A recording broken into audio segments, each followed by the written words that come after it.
Bam, we're live. Chilly. Cold in here this morning. Good morning, guys. Good to see you guys. Am I out of focus?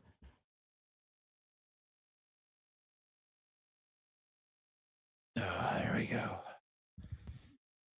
Sebi starts the show 1 hour early the last couple days, then has sleep that didn't turn on the alarm. Maybe. I always wake up like 5 minutes before my alarm anyway. Good morning.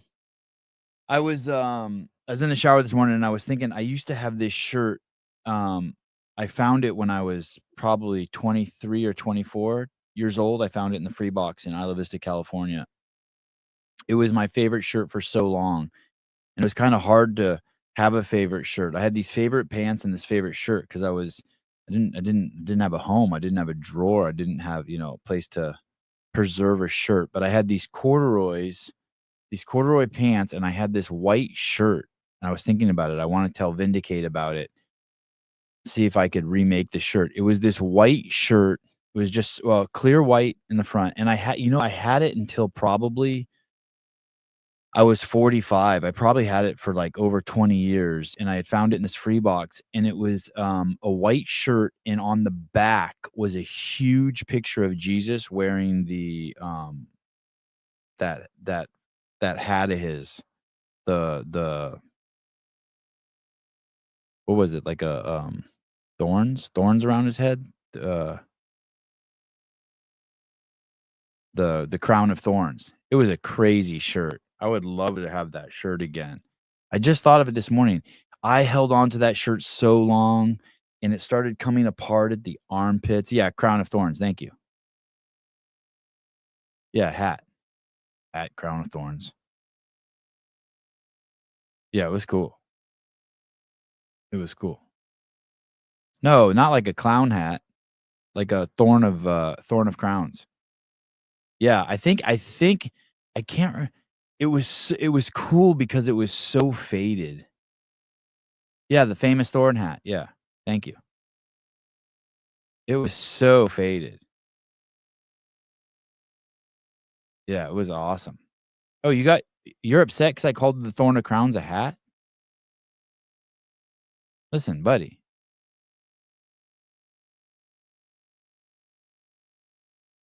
Don't let it don't get it, don't get chill, tranquilo. It's a hat. It's a hat. Want me to look up the definition of the word hat? Hat. Here we go. I mean, it wasn't very practical hat. It was ornate. Hat, definition. Definition. What qualifies as a hat? Oh, here we go. Hat is a head covering. It can be made of a variety of materials and worn for many reasons. Want me to ask Google, was it thorn crown? Thorn crown a hat? Could Jesus' thorn crown be considered a hat? Maybe it's a crown. The crown of thorns is likely a woven circlet of rushes that held thorns together, forming a helmet, like head covering. Oh, so it was more of a helmet. My bad. Is that why you're upset? The crown was used to mock Jesus, who claimed to be king. Oh, I get it. Like, hey, asshole, you want to pretend like you're king? We'll give you a crown. Take this one. They sell super realistic bloody Jesus on a cross wooden thingies on the streets here. Hat is fair. Thank you. I like crown. Long live the king. Azam. Azam the creator. Dude, thanks for asking, Pat. How's the back? So yesterday I did 10 minutes on the assault bike. Sorry. First I warmed up with 10 minutes on the assault bike. Then I just did 1 minute on the assault bike, 10 bench press, 10 air squats, 10 rounds. Just really slow. But I made it through all 100 air squats, and this morning I woke up and it was just my normal back pain. And I sat up when I was in bed with my kids last night, putting them to bed, and when I sat up, it was the first time in over a week I've been able to sit up. Usually I have to turn on my side and like push myself up like a old guy.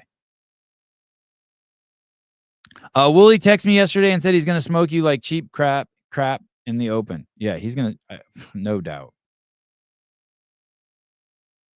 And I hope it brings him, um, um, solace, comfort, or consolation. That would be cool. That's the least I can do. I think that's the least I can do. I'm like, I think, I'm blaming you guys too. I think we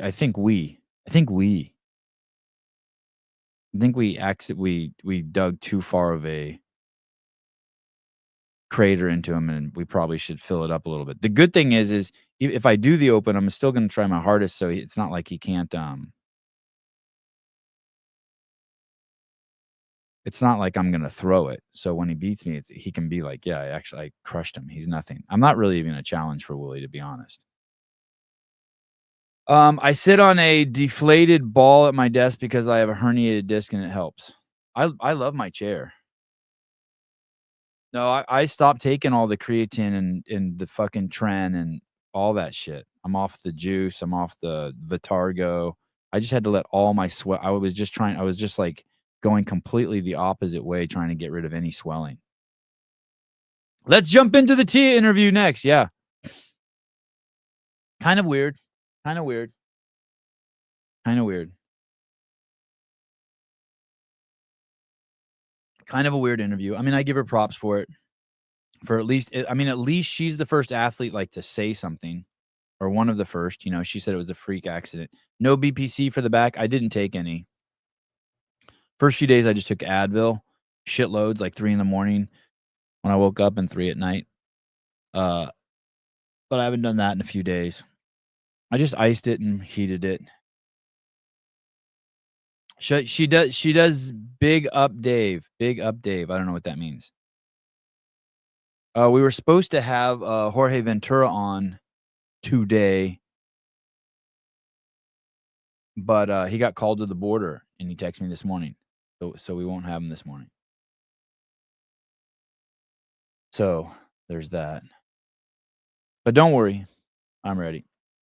Before we get to Tia, I want to talk about Daniel Chaffey's interview with Pedro on Coffee Pods and Wads yesterday. Daniel Chaffey has been around forever. He is very good friends with Greg Glassman. I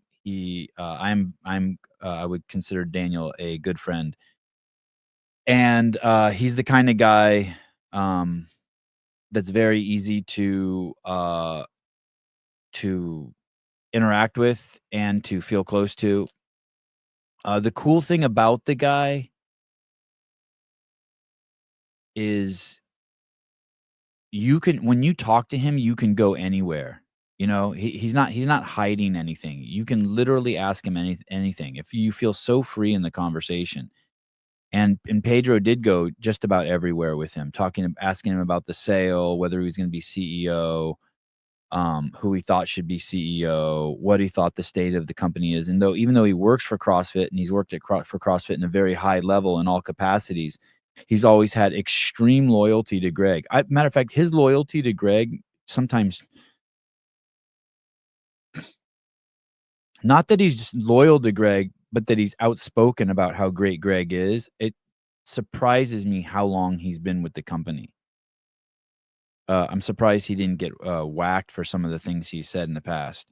And although he's not like, he doesn't disparage private equity, he does speak very clearly on what private equity's goals and concerns and methods are.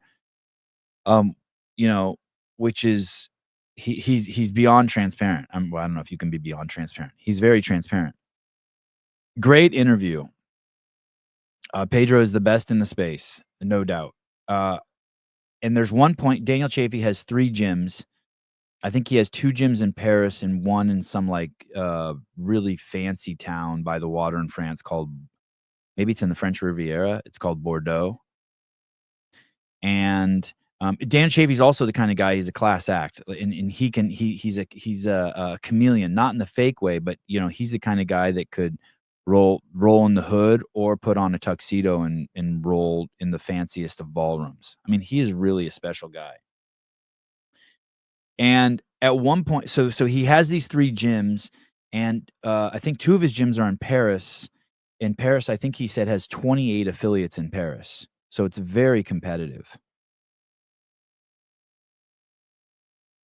And, I may be off on some of the details, but the point I'm driving home is he has these 3 gyms and he has 3,000 members. And last time I heard a couple years ago, he had 22 members, 2,200 members. So in the last few years, he's grown by, 800 members. And Pedro said, "Hey, how do you do that? How do you have, 3,000 members?" And Daniel Chaffee gives 2 reasons. And the second reason he gives is you have to find out what somebody wants and then get them that, right? So let's say you walk into Nordstrom's and you want a shirt and you ask the person, "Do you have any shirts size large that are dressy?" The guy behind the counter will show you 8 possible shirts, right? He'll even tell you, "Hey, go to the dressing room and I'll bring you the shirts." Nordstrom's is amazing. I mean, I haven't been there in 10 years, but that's the way it used to be. And so you go to the dressing room and this dude's just bringing you larges or this chick's bringing you larges the entire time so you can change them at ease. And you leave the store with 3 shirts instead of 1 shirt because they give you what you want. They find out what you want and then they bring it to you. So you go to Daniel Chaffee's gym and you say, "Hey, my doctor's concerned about my cholesterol being high and I'm 30 pounds overweight and I get tired when I go upstairs and I don't whatever, you know, sports they play in Europe, grab ass or whatever those men play over there. And grab ass season is coming and I want to be I want to be fit for." So he probably starts educating you on cholesterol, on how it probably is not an important marker for you if you can get these other things in line, and they start leading you towards the goal. Seems pretty simple, right? And it's exactly what I've been saying, not as eloquently and not as clearly, but the World Fitness Organization and all of these people who are putting on events, these promoters, keep worrying about the athletes. There are 1,000,000 CrossFit athletes out there. 999,980 of them will compete for free. That's all of them except 20.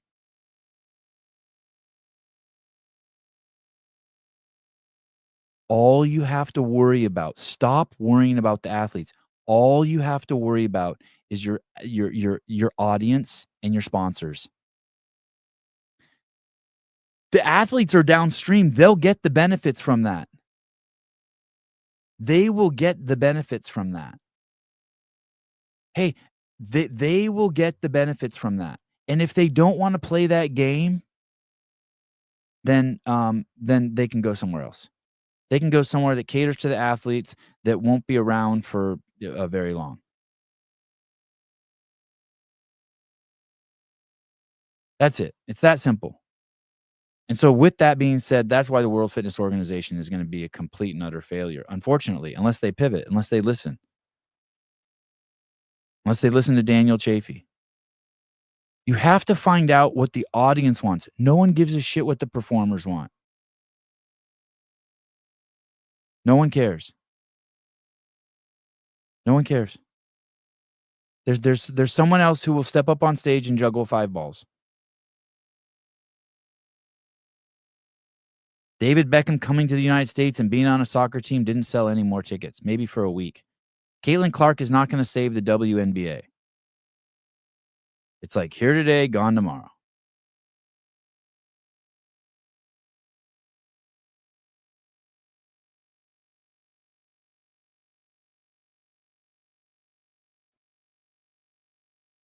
Stop worrying about the performers. There's nowhere that the performers get treated better than at the CrossFit Games.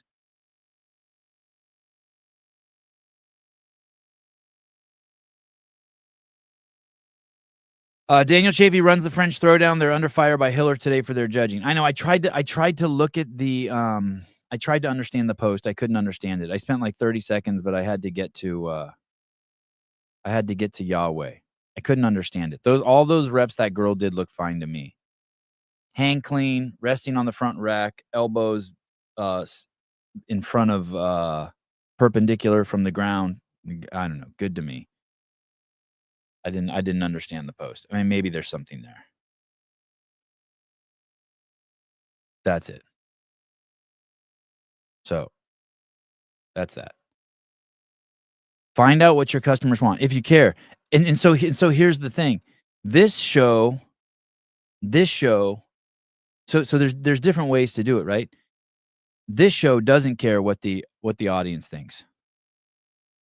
And that's what but the paradox there is that's what this audience wants. That's what this audience wants.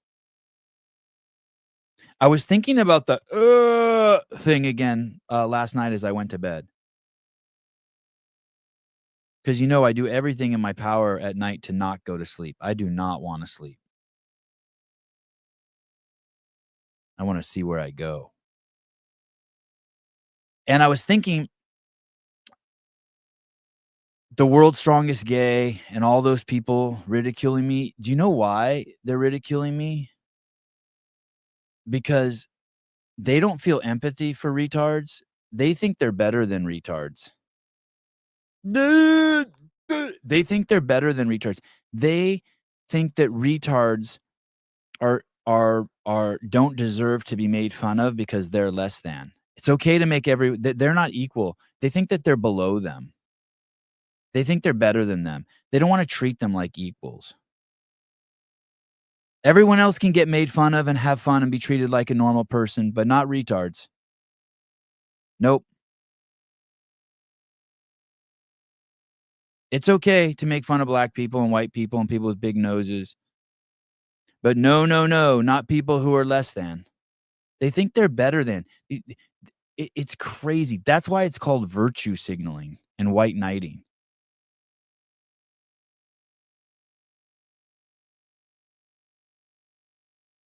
They think they're better than. And then they come to their defense. And I get it. I get why they think they're better. I get why they think they're better than retards. And you know what? If you're a parent who has a retarded child, I get that too. You're gonna be really defensive.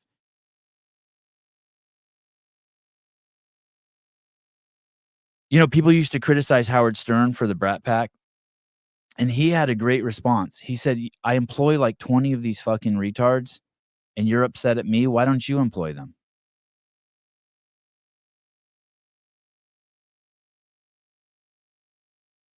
It's just they think they're better. That's it. That's all that is. They just think they're better than them.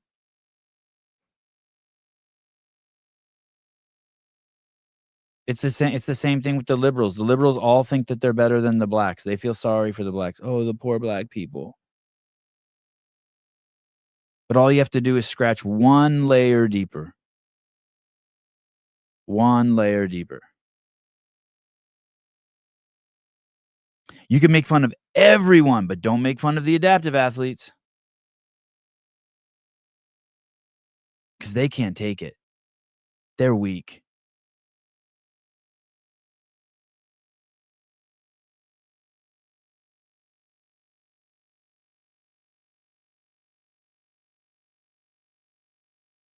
Someone tell me I'm wrong. I know, I love this term, Sean, toxic empathy. Yeah. It's pseudo empathy. Sean M. And now Howard Stern is about the most liberal person in the world. Yep, that's true.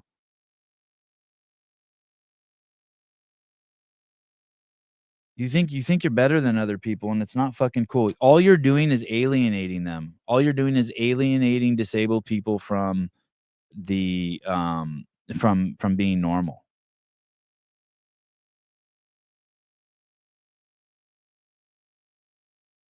You don't think it's you wanna lie about you wanna treat the guy with one arm doing snatches just like everyone else? Are you fucking kidding me? What he's doing is 10 times more impressive than someone who's snatching with 2 arms.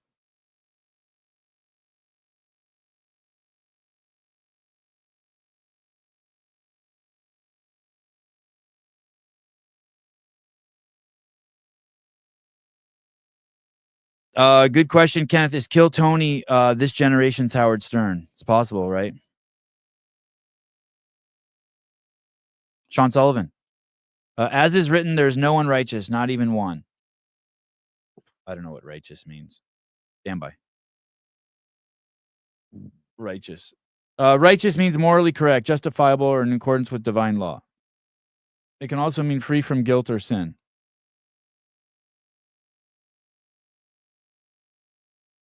I really don't understand this word sin. What does sin mean? Sin means of breaking religious or moral law.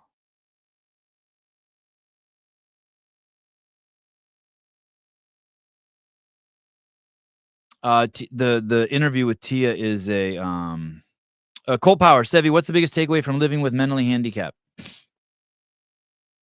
The biggest takeaway is that um, they are conscious of their disability and they want to have intimate relationships with other human beings like we all do, and they want to have them with people who aren't disabled, and it's brutal.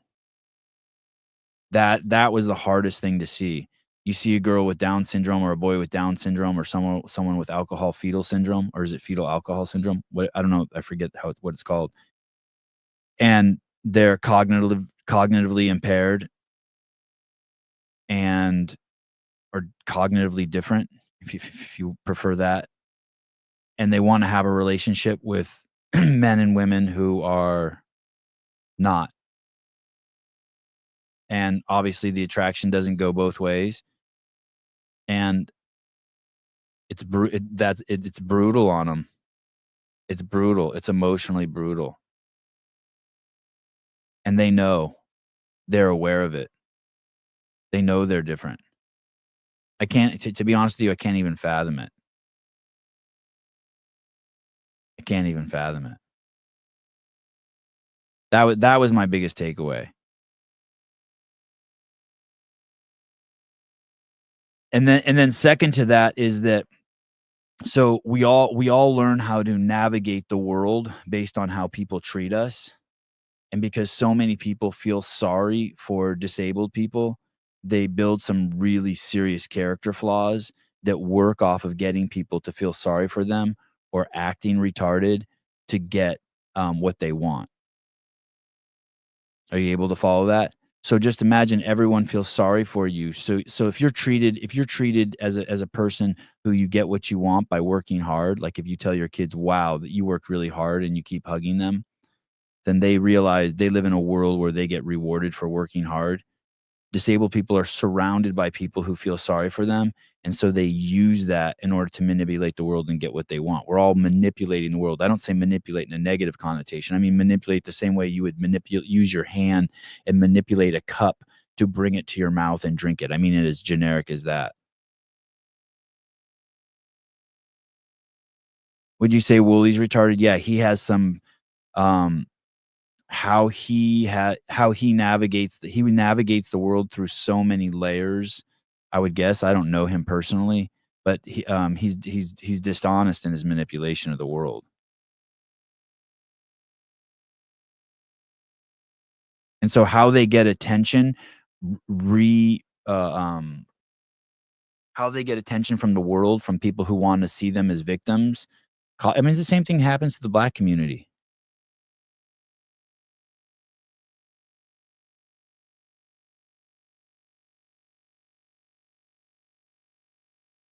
That's why, they say when you have kids, don't talk to them in a baby voice. Just talk to them like they're normal. Just talk to your kids like you normally talk to anyone. Just talk to disabled people just how you would talk to anyone. Yeah, those are the 2 biggest takeaways. Intimacy and, how people treat them, because we're all training each other how to behave, and how people train them, trains them to not be their best selves, trains them to play the victim. And that whole thread is those that whole thread is those that whole thread is those people. It sucks. It sucks. And hey, those people don't know they're doing that. They actually think that they're doing something good. You know what I mean? Like Meredith Root isn't like, okay, I'm gonna fuck retarded people up by defending them and treating them less than. She doesn't think that. That's what it means to be a Democrat. You just are constantly feeling sorry for people. And so people were like, okay, I get attention and rewarded if I'm pathetic and I can't handle stuff, and people will come to my defense. So they just keep down that path. I get a biscuit. I get a Scooby snack.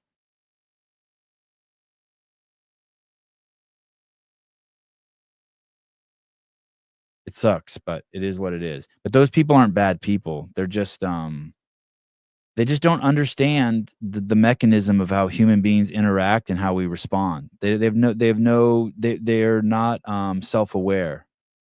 They're not self-aware people. Meredith Root was name calling Taylor and deleted her comment. Dude, that comment that she said to Taylor was amazing, though. What did she call him? A backney bigot? That was, dude. I give her a 10 for that. I swear to God, I give her a 10 for that. I wonder how that works in their relationship, her and Alex Parker. That was good. Yeah, it was a great comment. It was crazy. It was crazy. It was so good. I don't think he really has backney.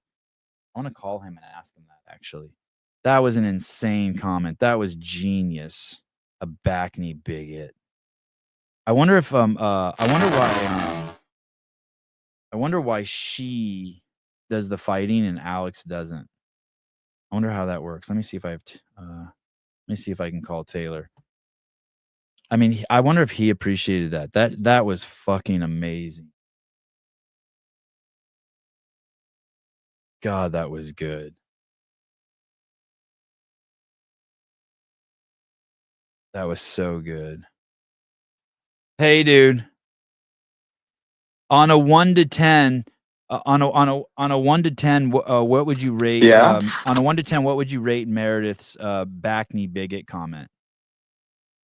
Oh, like on how funny it was? Yeah. Like a -4. Oh, you're out of your fucking mind, dude. I was fucking dying, and even how she spelt it, dude. Backney covered bigot. The only humor I can, I mean, honestly, come on, dude. The only humor I can find in is how fucking bad of a joke. It just is such a bad joke. You could say you fucked up tooth, fucking bald, homeless, crack addict looking motherfucker, you ugly ass I mean, dude, it just could have been anything, but it's like, it could have been anything picking me apart for things that are true. I know that was the one part that wasn't good because you don't have backney. But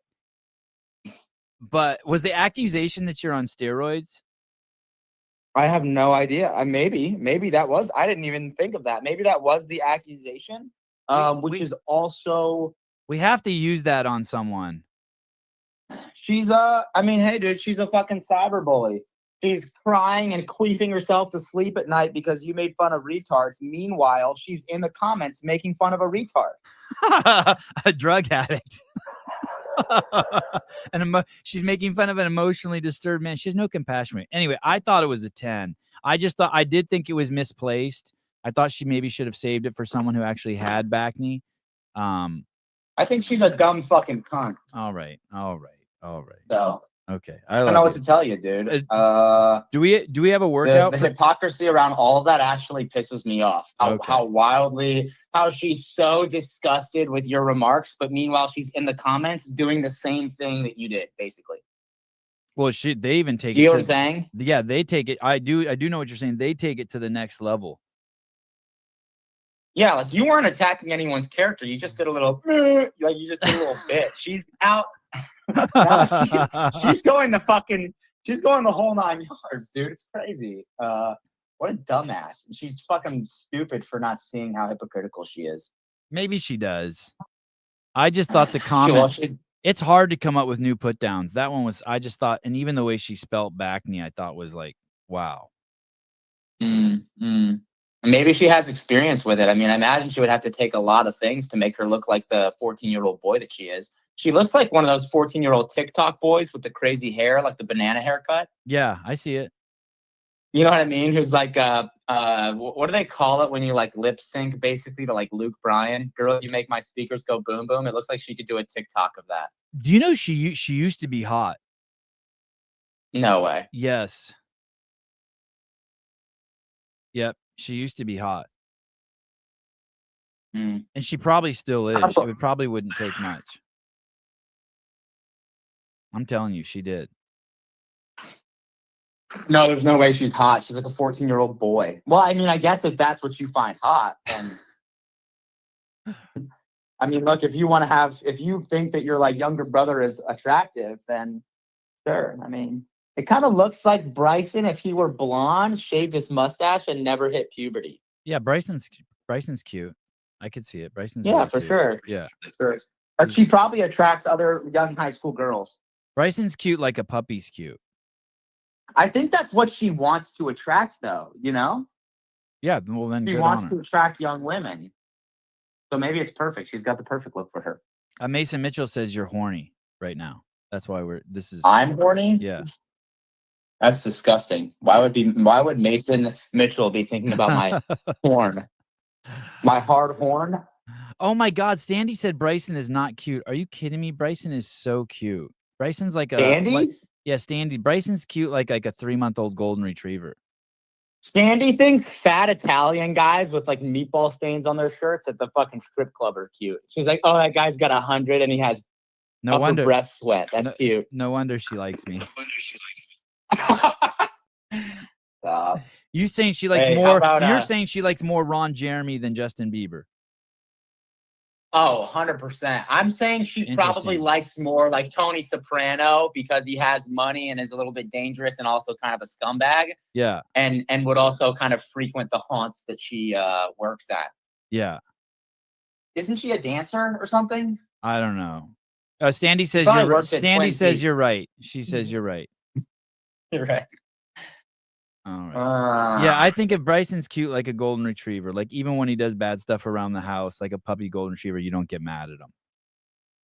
Dude, it's snowing here, and we have a level 2 at the gym this weekend, so I'm not sure what I'm going to do for Kill Taylor. Oh, wow. I think you can do it during the level 2. Seriously, I think that's good promo for the level 2. No, I'm not going to do it at the gym. I don't want to do it at the gym. Oh, come on, dude. It's cool. Oh. It's cool. But you know why? Because if you do it at the gym, it's like one of those backdrops in a video game. You know, like when you put $1 into one of those racing machines and like you race through the streets of New York or you race through Miami or Barcelona. It's like that. Just have that in the background. It'll just be a cool background. I know it would be a cool background, but also I just don't want to like dust it up with the L2 staff at all. They'll be happy you did it, dude. It's a good promo. No, they won't be happy I did it. Unless they ask me to come do it, I'm not doing it. I'm gonna do it at home.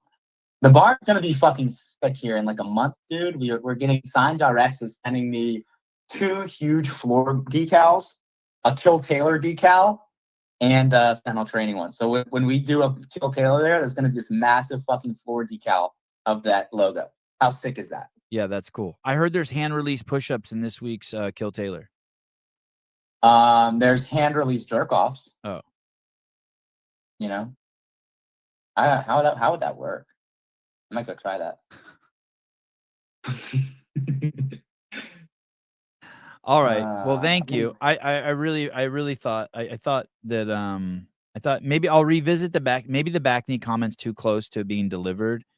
Maybe I'll ask you like in a month. Maybe in a month you'll be like, yeah, that was pretty good. Have you never heard that? You've never heard back knee? No. You've heard you've heard it? Okay. That's not fucking true. You've heard it. No, I haven't heard. I've heard of back acne. like from doing steroids, but I've never heard of back But knee. you've never heard of back knee? Oh, dude, maybe that's that's why. not anything Okay. new. All right. I thought she came up with it.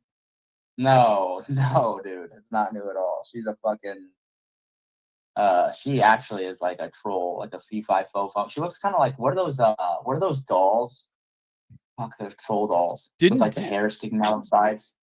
Didn't Jesus say when he was on the cross? He said, "Forgive them, Father, for they don't know what they done." No. Oh. Jesus, when he was on the cross, said Meredith Root is a fucking cunt. That's what he said. Oh, gee. Wow. Wow. All right. Sorry, bro. Am I gonna get in trouble with all the Christians watching? Hey, guys, that was a joke. Okay, that was a joke, guys. You need to go. You need to go to a meeting today. I want you to go to a meeting today. Yeah, I'll go to a meeting and then I'll probably fucking go to Fuddruckers and suck some dick for crack after. Yeah. All right. All right. Thank you. Thank you, dude. See ya. All right, Taylor Self. Don't joke about Jesus. It's my homeboy. It's my homeboy. He's good. He's I can't wait till he comes on the show. You think he'll ever come on the show? You think he's ever been on the show? Maybe he's been on the show. Clock. I agree with Taylor. It wasn't that good of an insult. It's two B words, back knee bigot. I mean, even it's like a you know how they had Cabbage Patch Kids? What were they? It was like a Garbage Pail Kid. I disagree with you. He doesn't have back acne. Yeah, that was the problem. That was the only part that that was the only thing that made it like forced. And she called him a bigot simply because he's a Trump supporter. Where's the way? Yeah, I mean, okay, fine. All right, fine. Okay. All right. All right. Here's the thing. You guys are in love with Taylor, so you guys I understand the I understand the not wanting. I understand you guys not liking it. I get it. You don't it's hard to separate the insult from who it was directed towards. I get it. I'm with you. I love Taylor too. But separating it from Taylor, it's so funny. Hi. Hi. What's up? It's a little early for you to come on the show. I'm not even usually you come on towards the end. I do? Yeah. Oh, I just woke up early. What do you want? You got something? Do you have a message you want to deliver? No. I'll hang out with you. Oh. Will you repeat after me? Yeah. My name is Ari Matosian. My name is Ari Matosian. My name is Ari Sevon Matosian. My name is Ari Sevon Matosian. I accept Jesus Christ as my Lord and Savior. Lord and Savior. As my Lord and Savior. My Lord and Savior. As my Lord and Savior. I said it. As my Lord and Savior. Savior. And now there's one more thing I want to tell you. Hmm? Ready? Mm-hmm. Not very many people know this. Okay, I'm listening. A lot of people are going to know this because you're saying it on the show. They won't even hear it. Oh. They won't even hear it. I'm going to give you a gift. Okay. Go. Will you pull your mic? Just tilt your mic. Not pull it down, but just tilt the whole mic down a little. No, don't pull the arm down. Yeah. Nice. Pivot the mic. Yeah. If at night, Yeah. when you go to sleep, Uh-huh. if you say any question you ask in the morning when you wake up, there's a very good chance you'll have the answer. Really? Yeah. Did you do it once? Yeah, I do it all the time. It works? I do it all the time. Yeah, it works a lot of times. So you could ask and it's anything? Yeah, you can try to ask anything. Like you can go to bed at night and be like, "Hey, dear God, can you tell me how it would be possible for me to get a new Lego set? I love you." And then when you wake up in the morning, and then you just go to sleep, and then when you wake up in the morning, you might have the answer. Or you could say, Dear God, I forget that boy's name who used to be in my jiu-jitsu class. Can you remind me who it is? And when you wake up in the morning, you'll have the answer. Wait, I can get anything. You can try. It's not just about getting things. It's more like learning things. So you may say, you may ask the question wrong the first night. You may say, dear God, how can I get a new race or can I get a new race car set? But the question might be, should have been asked, how can I get a new race car set? Or do I need a new race car set? Okay. So you kind of got to feel around a little bit sometimes. Mm-hmm. And then when you go to sleep, like the tooth fairy brings money, God will bring you the answer. Mean the tooth fairy? Well, I'm going to put your camera on. Yeah. Okay, let me see if I can find extra camera. I told your brothers the same thing last night before they went to bed, but you were already asleep. Did they do it? I don't know if they did. All the other stuff they did. They did the accepting Jesus Christ as their Lord and Savior. And then I told them the thing about asking, but I don't think they believed me. They didn't? I don't know. They just kind of got quiet, like they thought I was crazy. I'll try. If it doesn't work, I'll think you're crazy. You just have to stay consistent with it. Nothing works on me. Nothing. Everything works on you. Nothing good or nothing bad. Oh. Carlos Cuerva, this is how the cult starts.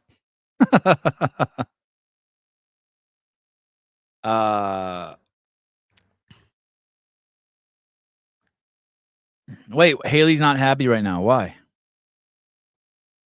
No, Haley's always happy. She's almost always happy. No. Tia Toomey, you know, Hiller does a tremendous job on the Tia Toomey video. He plays the part. It's confusing. She basically says, "Hey, it's a freak accident that Lazar Jukic died." Correct. She says that he should be the one who keeps programming. And then she says, but someone else should run the event. And then she says, no one runs a better event than Dave. And so it's a little confusing. The part, if you just made made a list on the board and you even asked people who hated Dave the most, they would all answer the same way. They would have to. Who runs the best event? Dave Castro. Who does the best programming? Dave Castro. Who has the best judges? Dave Castro. Who has the most respect from the athletes, the audience, and the judges and the staff? Dave Castro. Who gives away the most money at a CrossFit event? Dave Castro. I mean,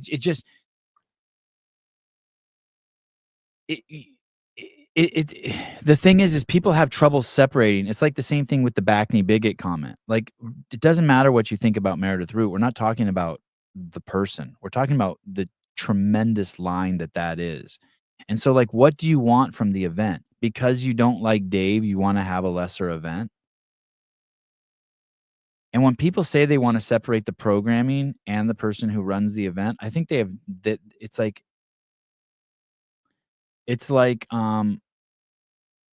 separate. Imagine if that when you were making love to your wife, there was someone in the room telling you, like, stroke, in, out. It's like there's no why, like, you can't have that. That's not how it works. They're mixed together. Yeah, well, you can say something. Lesser is not a word. Lesser? Yeah, you said it. Yeah, lesser is a word. Lesser? Yeah. You are lesser than me, for you are a child. I beat the crap out of Wait, no, I didn't. You're very close to being able to beat me up. Get already demolished Joey. If I didn't use my strength, you could beat me up. Sometimes when we're fighting in the house, me and you, Mm-hmm. and I'm running away from you, like we've been fighting for 5 or 10 minutes, and you start, and I have to get up and like I'll run to a different room. Yeah. It's because I'm getting tired. You are? Yeah, and I'm like, shit, what am I gonna do? Or when I lay on my back, Yeah. it's because I'm tired. Like you're out. But that's safe for you. I cannot get any. You start when you're on your back. That's when you're not safe. Yeah, you start to outwork me. Oh. And like, yeah, And then Joey comes in and then starts jumping on me. I know it takes 2 people to beat you. Yeah. Ugh. Who's the best guy announcing the Open? Dave Castro. Who's not announcing the Open? Dave Castro. Yeah, That doesn't make sense. I agree. The thing is if he says he's going to announce and here's the thing, that if he says he's going to announce the Open, so many people are going to get upset and be like, he always makes it about himself. And if he doesn't do it, people are upset. And it's like, I begged him to do it this year. I've told him 100 times, you're a fucking idiot for not doing it. So, and here's the thing, even the people who think he's horrible at it, they still want him to do it. That's part of the fun.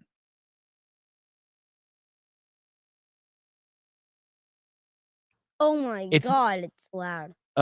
It's loud in here? Yeah. Because that heater's on? Why do most people suck? Dave does a good job, but I also feel like the bar is very low. Well, the thing is, MC Escher painting, very nice.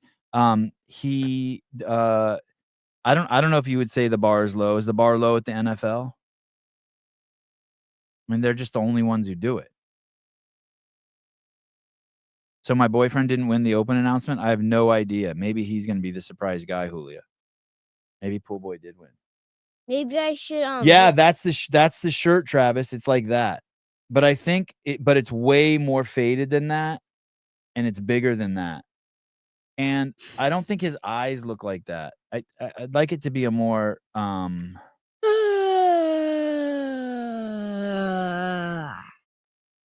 would like it to be like how Jesse Waters' eyes look on Fox. You know how his eyes are always sparkling? Oh my God, I need to wash my eyes out. Wait. Devesh Mahara. You like that name? Devesh? Yeah. Headache. That'd be cool to have a friend named Devesh. Yeah. Anyway. It's a strong name. Maybe it should be how to become a prayer warrior. How to Become a Prayer Warrior. That book. One of the guests I had on the show wrote that book. Trying to show off that I had an author on the show. Hold on. No, you hold on. Devesh Mahara. She said Dave runs the best event she's been to, but there's also room for improvement. Okay. I mean, you could say that about anything. I'm implying she means there's too much on his plate and there are third parties that can take some parts and do better. Dude, do you know how many thank you for your comment. Do you know how many third parties there are at the games working? The problem is you better have a really, really, really strong leader at the head. And I'm telling you, they're not going to find someone stronger than him. Let me use Dave is part of the tradition now at running the CrossFit Games. It seems lesser without him announcing it. Lesser. Okay, fine. I'll take it as a word. No, not that one. But that's also a cool shirt. Yeah, that's also a cool shirt. No, I'm getting hungry. I'm gonna come back though. Okay. Talk about some things that are inappropriate. What are you gonna eat for breakfast? All right. Same old. Steak? Eggs? Eggs and toast. You don't eat steak in the morning? I eat in the night. Oh, I know you eat it at night. I always thought when I went in there, whenever I see a steak, I always figure it's the second one that you guys already ate one. No. Oh. You should eat steak. That steak that Mom has right now is amazing. Okay, I'll go. That skirt steak. Have her make this. Yeah, have her make the skirt steak for you. It's so good, so juicy, and it just melts in your mouth. Yeah. All right. I love you. Thanks for coming and seeing me. You're saved now. What? Yeah. Even though I don't believe you were saved. I was thinking this last night too. I was tripping on this last night. How could you, if I knew what these people are claiming that they know,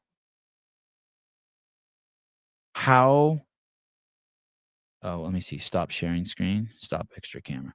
If I knew what these people knew, like what Dom knew and these people around me know, how do you not save someone every single day? How would you come on this show and not ask someone?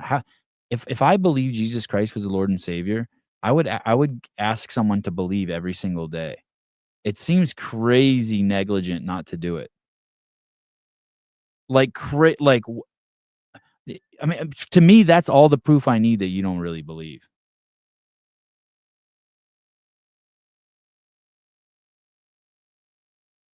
You know how to live past your life on planet Earth, but you don't every day share that with one person or try to save one person. You don't really believe. You lack tremendous faith. I think. I mean, shit, I don't know. It's not me, but I mean, I don't even believe, and I told my kids that last night, and you saw me tell Ari now. CrossFit needs some old school pulling John style storytelling to advertise the open. It's not just about the performers; it's about the characters and tension between them.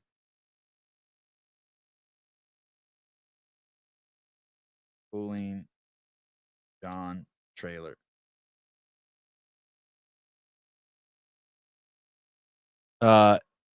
Here's a movie I made that Graciano is referencing.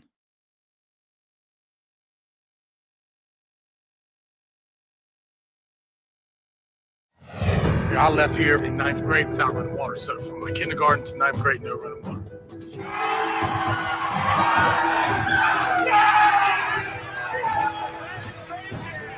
You're like Charles Barkley of arm wrestling. Charles Barkley ain't got nothing on me. I'm a man.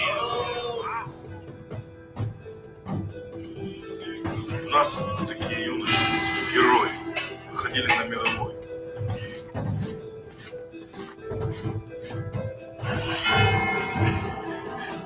В определенных состязаниях. То есть одним из состязаний был как раз тоже армрестлинг. Вообще, зачем ты это делаешь? Это кайф, да? Свой, определенный.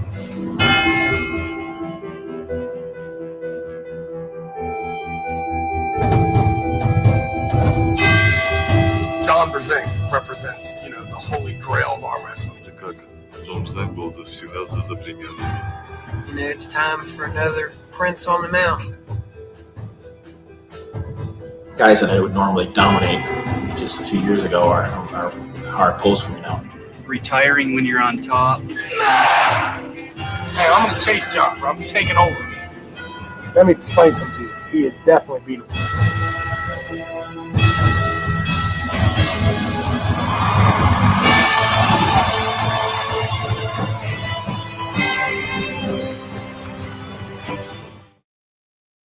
Damn.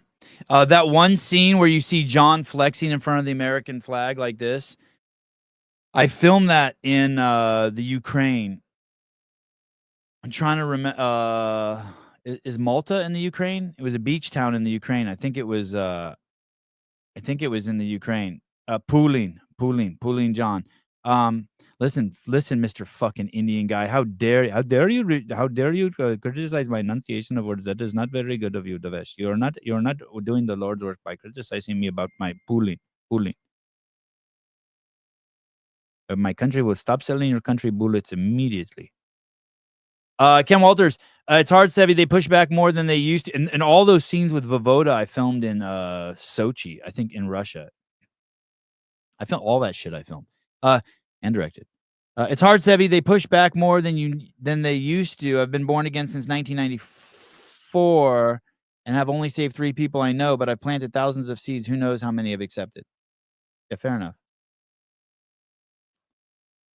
But if I believe, shit would get weird. Like, I'd be like next to parents in the jiu-jitsu class, and I'd be like,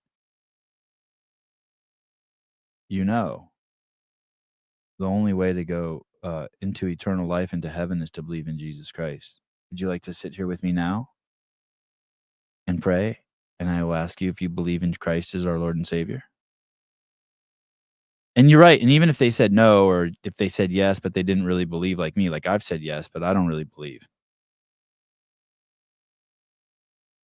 I thought RJ Molinaire was supposed to be in that. He was supposed to be in it. Dude, I filmed with so many arm wrestlers. I filmed that movie for like 6 years. He was great. RJ was great. Just didn't happen. Couldn't work it into the movie. I loved RJ though. He's absolutely amazing human being. Malta is its own country, an island off the coast of Italy. Where am I thinking? Where was it after World War II that Winston Churchill, Khrushchev, and someone else. Where was it that they met in Ukraine? What city was that? Ukraine. Let me check the ocean towns. Hey, when we were in the Ukraine, we were driving one night and the cops pulled us over, and they pulled us over because they wanted to meet John Brzezinski. It was crazy. I thought for sure we were in trouble, and they're like, "No, we are here just doing. We heard John Brzezinski is in this car," and they pulled us over, and John got out and took pictures with them. I thought we were going to the gulag. Sevon, I think it was called Uranus. Where is Ukraine? Oh, maybe it was Odessa. Is it Odessa where I went? Odessa? Well, shit, all the towns are written in some funky lettering that I don't even recognize. I don't even know how to read these words. Maybe it was Odessa. Let me type in Odessa famous Churchill. Winston Churchill in I don't know. Someone will tell me. Someone not Odessa. I went to some town there. It's like a famous spot. It's like after World War II or something. All like the Russians, the Americans, and someone else went and signed a treaty. A famous treaty. I went into the room. They did the press conference. Yalta's in Crimea. Oh, Yalta. What did I say? Malta? Yeah, Yalta. Yeah, you're the shit. Good job, Clock. I went to Yalta. Yalta. That's where I went. Yalta, Ukraine. Let me see where that is. I'll show you guys where that is on the map. That's exactly where it was. Yalta.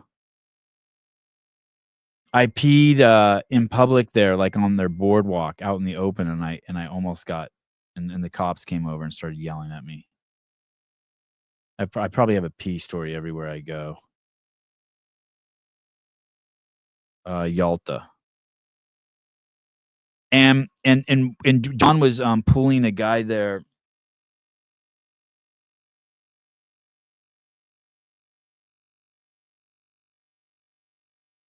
Oh man, I can't believe I'm gonna have to ask God tonight to tell me his name when I'm sleeping. I can't remember his name. He was like the most famous arm wrestler at 209 pounds in the world at the point. Which isn't saying much. It's arm wrestling. So there's Yalta. That's where I was. Is that Ukraine? How come I don't? Oh yeah, it's that little island there.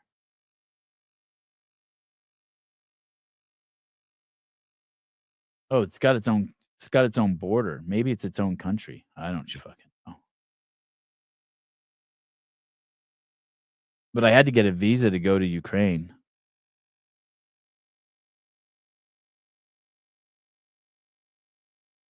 And he was pulling them. The venue was just a stage that was set up outside. Man, what is that? What is best arm wrestlers of all time? I wonder if someone will give me a list of best arm wrestlers of all time.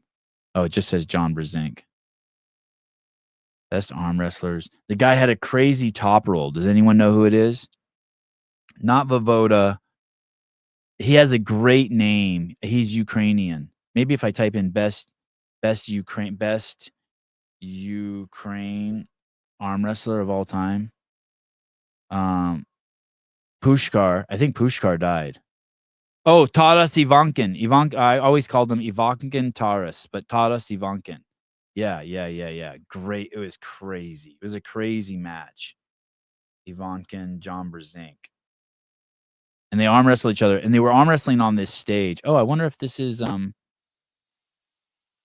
oh yeah, this is it. I bet you this is the footage I filmed too.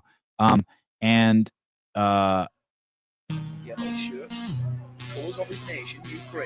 they told me I could get on stage during the match, and the stage was off the ground over 10 feet. It was a huge, massive stage built on this beach boardwalk, and it was massive. And there were probably, I don't know, 1,000 people in the audience. I think it was free, and they wouldn't let me get on the. Once I got there, I flew all the way out there to film it. They wouldn't let me get on the stage. The promoters were like, "No, you can't be on the stage."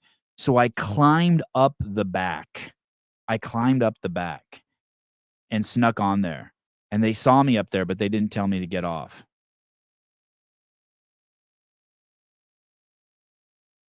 This kid was crazy looking. I wonder what happened to him. Yeah, there were some crazy matches. Look at the bad positions he puts John in. It's wild. Yeah, John's such a savage. Anyway, Ivankin, Taras Ivankin. He was cool. He was a cool dude. He was trippy looking in person. He was such a specimen for his day. He's still arm wrestler, just not elite anymore. Okay. Look at Scott Poulin. Anyway, I snuck up there. I had to sneak up there. Oh, Sevi, I've given the name. Oh, listen. If you've said you've given the name, then you got to write it again in there. You know what I mean? You got to write it. You don't just say I've given the name. You said, hey, for the second time, it's Taras Ivankin. Or just write it again. Don't be a dick. Be cool to me. I'm a one-man show here. Oh, thank you. There it is. Thank you. There we go. All right. All right. There's a little bit of your arm wrestling. I never saw any retarded arm wrestlers, by the way. That would actually be a good sport for retards. I know. I need to get Travis. I need to get Travis back on the show. It's been a minute. He's squirrely. You know what I mean? I talk to him quite a bit. I talk to him at least once a week, but he's squirrely. He's not the kind of guy that who schedules shit. Oh no. David Weed, I was not. No. It's just been a while since I've been triggered. That was more like a 2. Since I found Jesus, I've calmed down quite a bit in the last 2 days. One of my friends called me again yesterday. My friends are calling me like one a day now. You're really on an interesting God journey. Shut the fuck up. Did Travis get in trouble with Tyson for the Bears talking too much? Chicago report. No. Not even a little bit. Okay. You guys ready for the big debate? This one I could not process myself, which is very hard for me to admit. Very, very, very hard for me to admit. Because I know everything, and I come to you with humility so that you guys can help me work this one out. This one is crazy. This lady had an IVF treatment. I think that's where they take an egg and a sperm that's already like humped, and they freeze it. And then later on, they take it and they put it in your pussy, and then you grow a baby inside of you. And the baby's yours, right? Because it's your egg and it's your dude's sperm, but he didn't bust a nut in you. They do it in a jar somewhere, and then they take it and then they put it in you, and you grow the baby. And the baby's yours, and you take it home and you raise your baby. I don't even know why they do that. I don't know why you just don't just get blasted with the baby batter. But for whatever reason, they do that, and they put the wrong egg and sperm in her. They put the wrong, and so she grew a baby that wasn't her egg or her dude's sperm. But then who gets that baby? Here we go. It's an error that Christina Murray calls unimaginable and every IVF patient's worst nightmare. This was never, ever a thought in my mind until it happened. Murray is suing Low Country-based Coastal Fertility Specialists, claiming the clinic transferred her the wrong embryo. The 41-page lawsuit says when she gave birth in December 2023 after undergoing IVF at Coastal Fertility, the child was African-American, while Murray and the sperm donor... That part's kind of funny, right? What if it wouldn't have been a black kid? Then she would never have known. But a black kid came out, right? He picked were both white. I would have strangers approach us in public and ask whose child I had. I kept his life as concealed as I could out of protection for him. After a that part I don't understand. Like, what? Who cares if you have a black kid? Like, so what? 5-month custody battle, Murray says she was forced to give the baby to his biological parent. So she had this baby, right? And she kept it for 5 months. I would do exactly the same. If I was doing IVF with my wife for some reason and a black kid came out, I don't give a fuck. That's my kid. Thank you. Dude, I would think it's a blessing. Thank you, Jesus. Think of the money you save on suntan lotion at the beach. Be taller than me. Unless I had got a weird one like Gary Coleman. At a news conference, her lawyer says they're still trying to figure out how this happened and pointed to what he calls a lack of regulation. Until IVF clinics are subject to real regulations, reporting requirements, and mandatory certification programs for lab staff, these types of errors will continue to occur. It was an error that Christina Murray calls unimaginable. So who gets that baby? If I think of it from her perspective, I'm like, fuck, you are not taking this baby from me. I don't care if it's fucking an alien. Black, white, other, Asian, Mexican, I'm keeping that. But then I was sitting there and I was like, but what if you were the parents? What if that was your egg and sperm? Yeah, the biological parents, yeah, they got it. They're the ones who got it. After she raised it for 5 months. And who has her baby? Well, that I don't want to complicate the matter. The sperm and egg people. Yeah, but this fucking poor lady, just imagine. I mean, I'm no woman, but if I grew a baby in me, I wouldn't care if it's my egg or my sperm. That's my baby.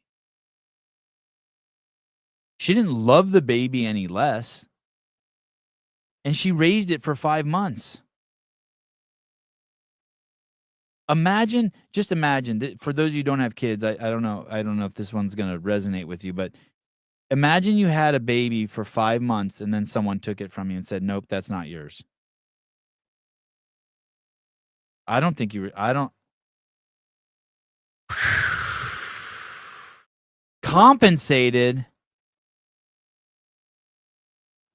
compensated.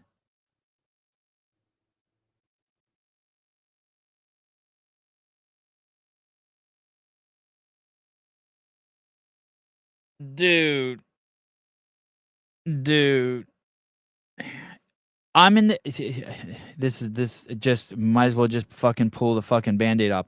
I'm in the camp that if my God forbid, knock on wood, if my wife would have been raped, I'd have kept the baby. I'd ask my wife to keep the baby. I don't care. And I know my wife's feelings and sentiments would play a role, but I don't think my wife aborts a baby. I don't think so. I don't know how you have a baby I don't know how a woman you have a baby inside of you, especially if you've had one baby, once you have one baby, then it's on like Donkey Kong, like stuff. Like you guys know that Jesus is the Savior, like stuff. And you can't you have to yeah, it's crazy sad for everyone involved, but at least the baby is loved enough that they all want it. So win for humanity. Fuck you and your positivity. That sucks. To the biological parent, she was a surrogate to. So you think it goes to the egg and the sperm owner that she doesn't, even though she grew it in her and raised it for 5 months.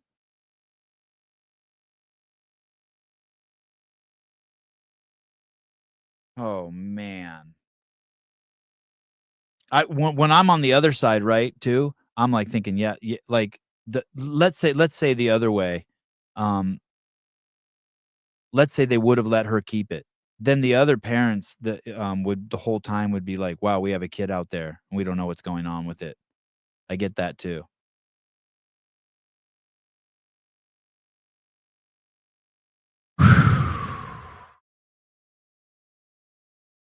That's one of those ones where you ask God for the answer and then before you go to sleep at night.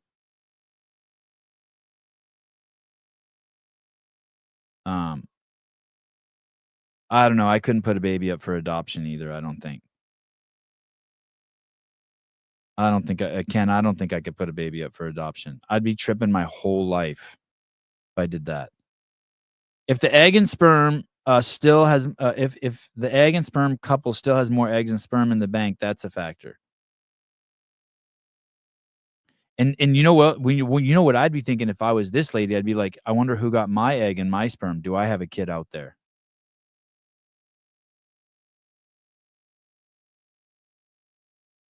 I can't even get rid of a dog.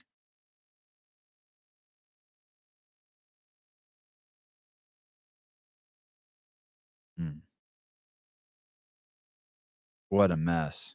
And then this fucking guy wants more. Her lawyer's like asking for more regulation. I don't think more regulation is going to help at all. At all. What a mess. Who do you think, does anyone know the answer? Who do you think, maybe that's why my kids ask the same question over and over 5 times, because I do that. Who do you think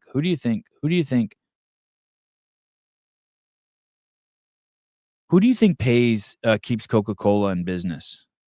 Who do you think subsidizes Coca-Cola? Why do you think Coca-Cola exists? Who's the primary purchaser of Coke? All soda pops. Who's the primary purchaser of soda pops? Pat Lang, probably. Good guess. Solid.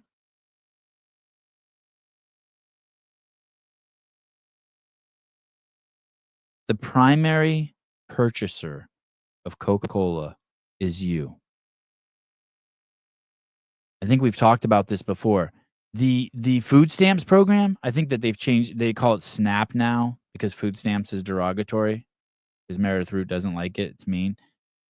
The food stamp program spends $115 billion a year, and 10% of that goes to buying soda pop. $11.5 billion of our tax dollars buy soda pop.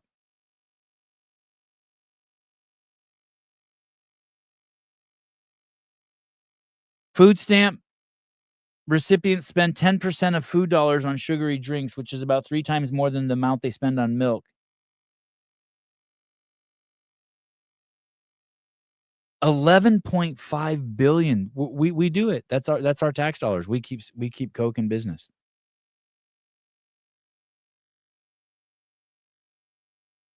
And 3/4 of the people who get food stamps are on Medicaid. So we pay for their sugary drinks and then also pay for their health complications from poor diet.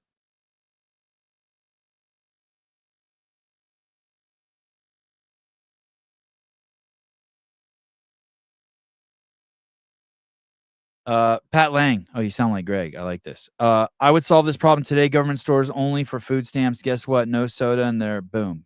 Elect me.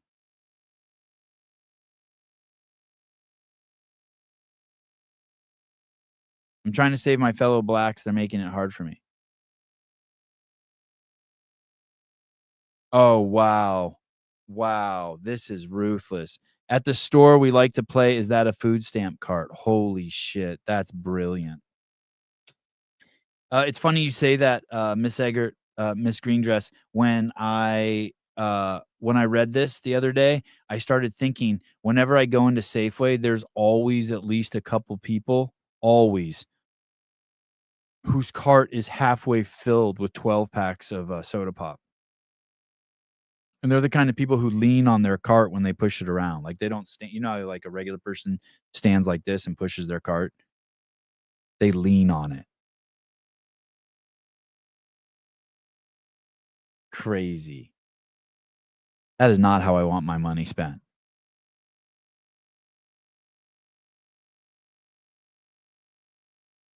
Yeah, that is an awesome game. It's ruthless. I used to play that in Obama voters. I will. My kids play the Trump voters or Kamala voters, and I really don't like it. I don't say anything to them, but I feel bad, like I brainwashed them, like my parents brainwashed me. I try to ask them questions. They want to know. They want to know. Like, if someone's on TV, they're like, "Did that person vote for?" Like, they saw Kendrick Lamar at halftime. They're like, "Kamala or Trump?" I said, "Kamala." Kamala.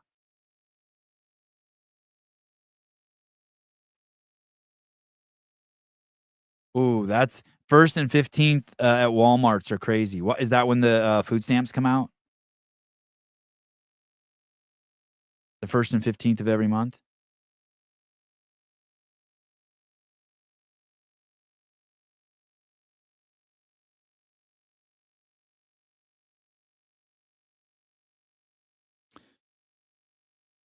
Oh, thank you for the parenting advice, Pat Lang. Keep the kids away from politics. I didn't know either left, right, what left, right meant until I was in college. That's how it should be. I don't know. Yeah, I wish it wasn't politics. I try to teach them more about like what the Constitution is and what's important to be, what the logic of how freedom works.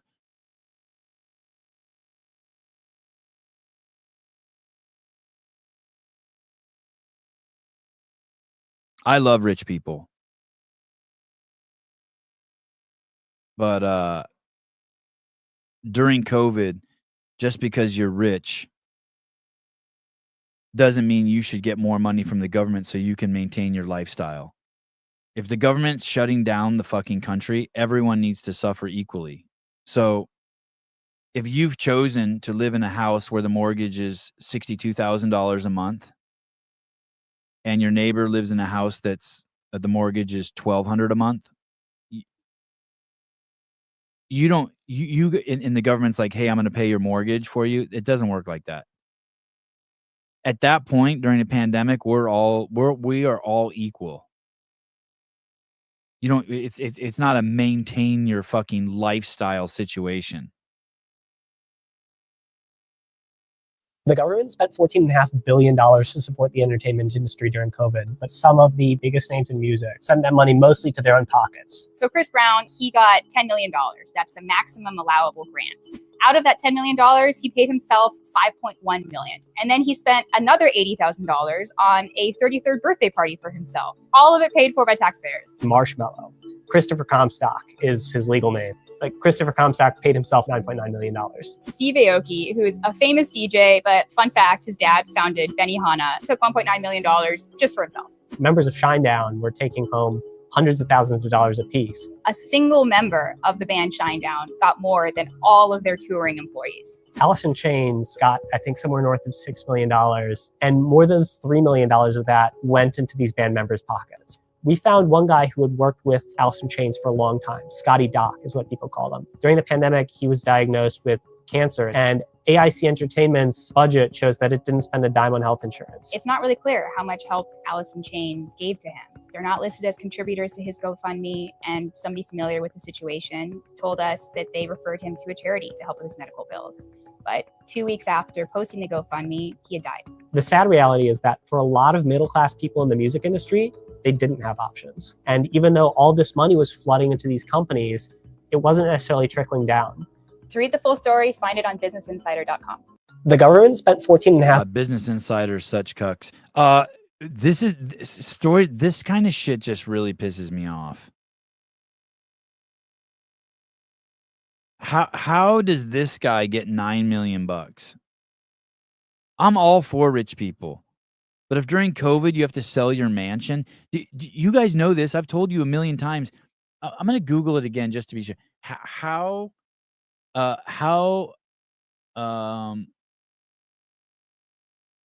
what's wrong with my internet? How many black businesses closed during COVID?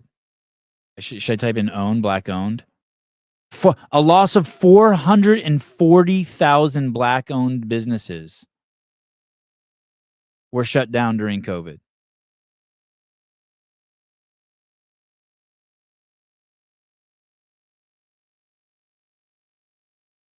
Dude, if there's 300 million people in the United States, that's 1 out of 6 people. I can't even believe that there are 440,000 black-owned businesses. 440,000.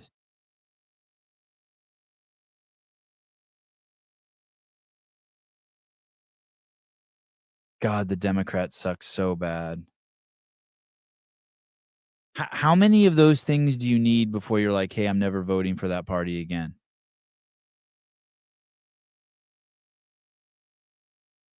Pat Lang. Sebi, those black-owned businesses then all got PPP fraud loans and retired comfortably. Oh, my bad. Okay, congratulations to Blackies. You're out of your fucking mind, Pat.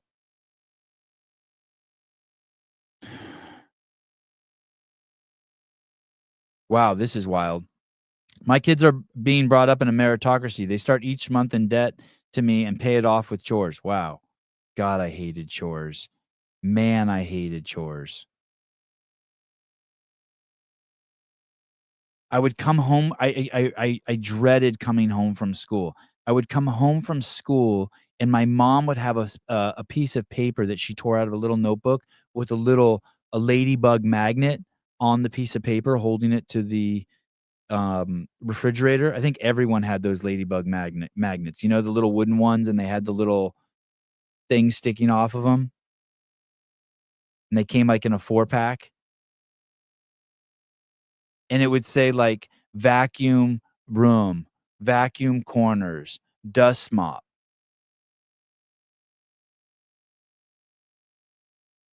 Oh, I hate it. Some demons to work out. Man, I hated that. There's got to be a different way to do it.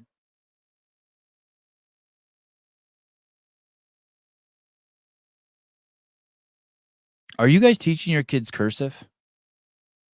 Is everyone teaching their kids cursive?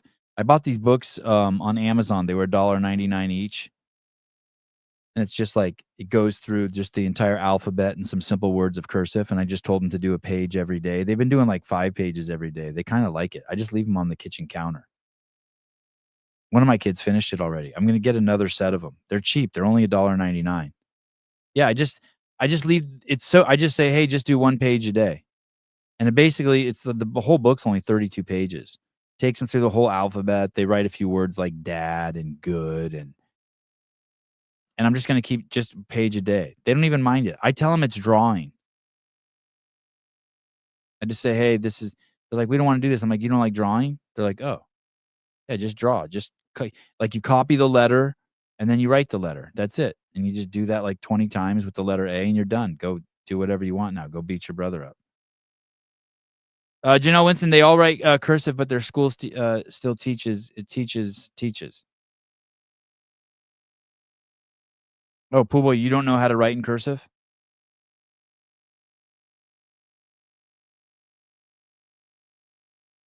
I don't think, Sean Lenderman, good job learning English. Now learn how to write it fancy. I don't think of it as that. Yeah, the Ladybug magnet creator must have had a crazy market budget. Let me show you these. Everyone knows who they are, right? Knows these magnets, right? They came in. I even remember did my mouse stop working again? Why does this mouse stop working? Where's? Oh, it's stuck over here. Yeah, they must have made a killing. Ladybug magnets. Everyone knows. I even remember the container they came in. Oh, they're different now. Let me see. Oh, I don't even see them. I don't see them. Maybe I'll go to Amazon. Ladybug magnets. 200-piece wooden bee ladybug. No. Ladybug, no. I don't see them anymore. Maybe they stopped making them. They were really simple. And they came in, I think they were different colors, weren't they?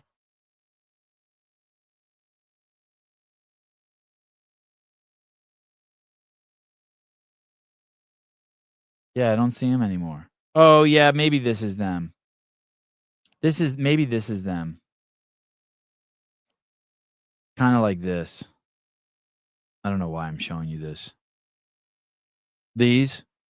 By the way, Jorge Ventura was supposed to come on today. I think ours were different colors.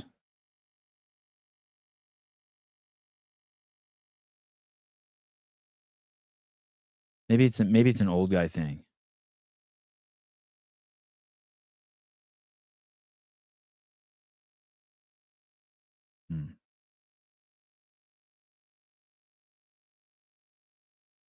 So I don't know. I don't really know where Tia stands. I was chatting with the boys this morning. They think it's a net positive because she said it was a freak accident, and because she said that Dave was the best at programming, and that she said the event was the best.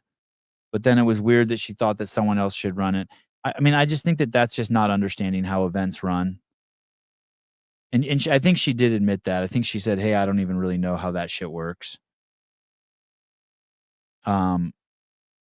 It's weird to say. It's weird. It would be weird to say like my wife is kind, sexy, smart, fit, healthy, treats me perfectly, but she could improve. I mean, but I wouldn't mind a second wife, or I would trade her in. I don't know, just something about it. There was some disconnect. Maybe she was trying to play it safe. Hey, I respect her for going on the podcast and even talking about it.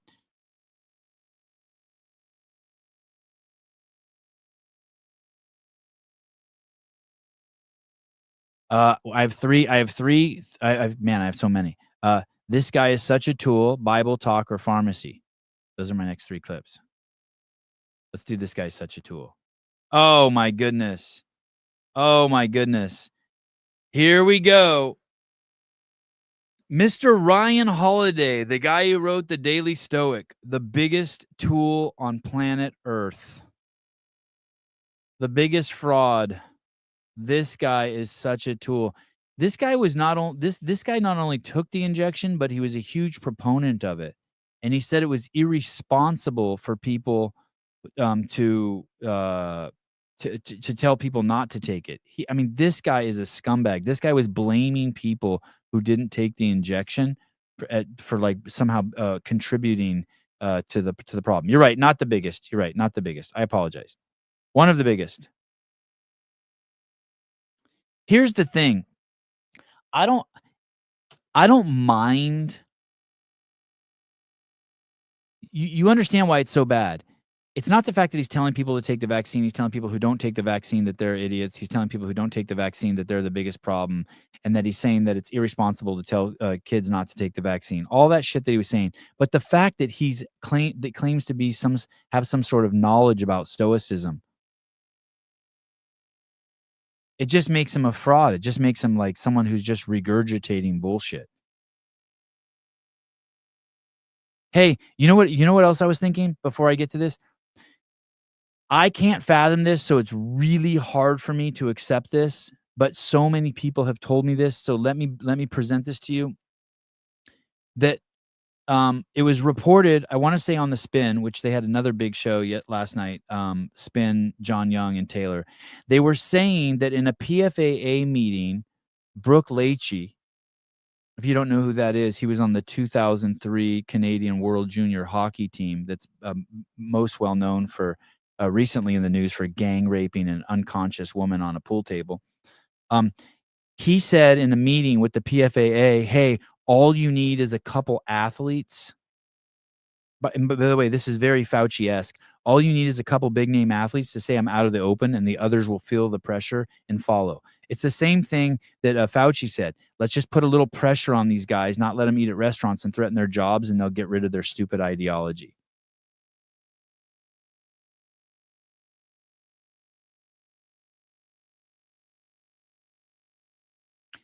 And it's wild to me. It's wild to me that that he would say that part out loud in a big meeting. And so I started thinking about that. I'm like, really? There's people who will see, and then there's people who will see that Brent and Pat are pulling out, so they will pull out.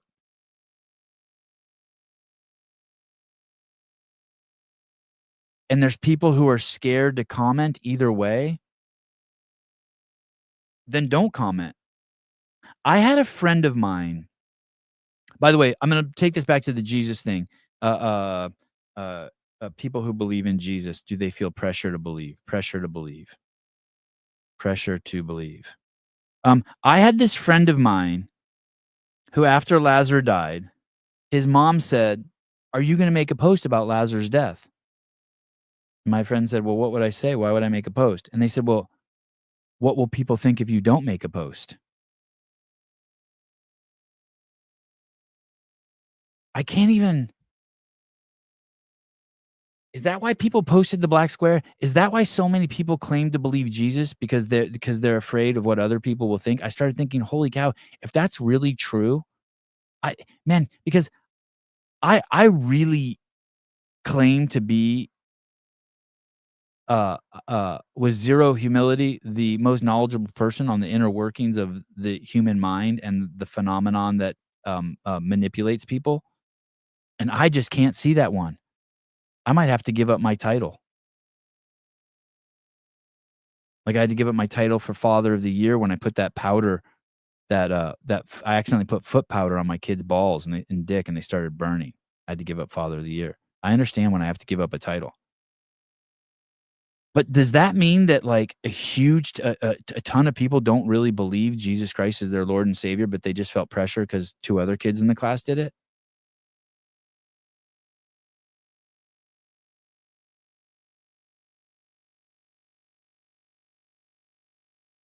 Yeah, I know God is real because of the effects he has in my life too. Yeah, that's called faith. I think that's called faith. Evidence of the unseen. That's my definition of faith.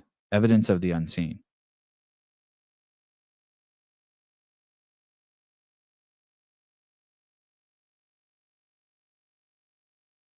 So this guy, boy, a lot of connections being made.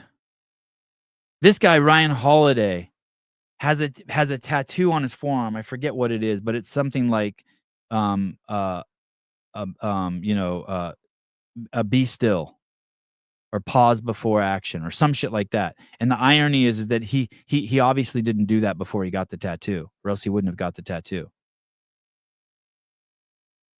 But listen to this guy. Listen to this guy.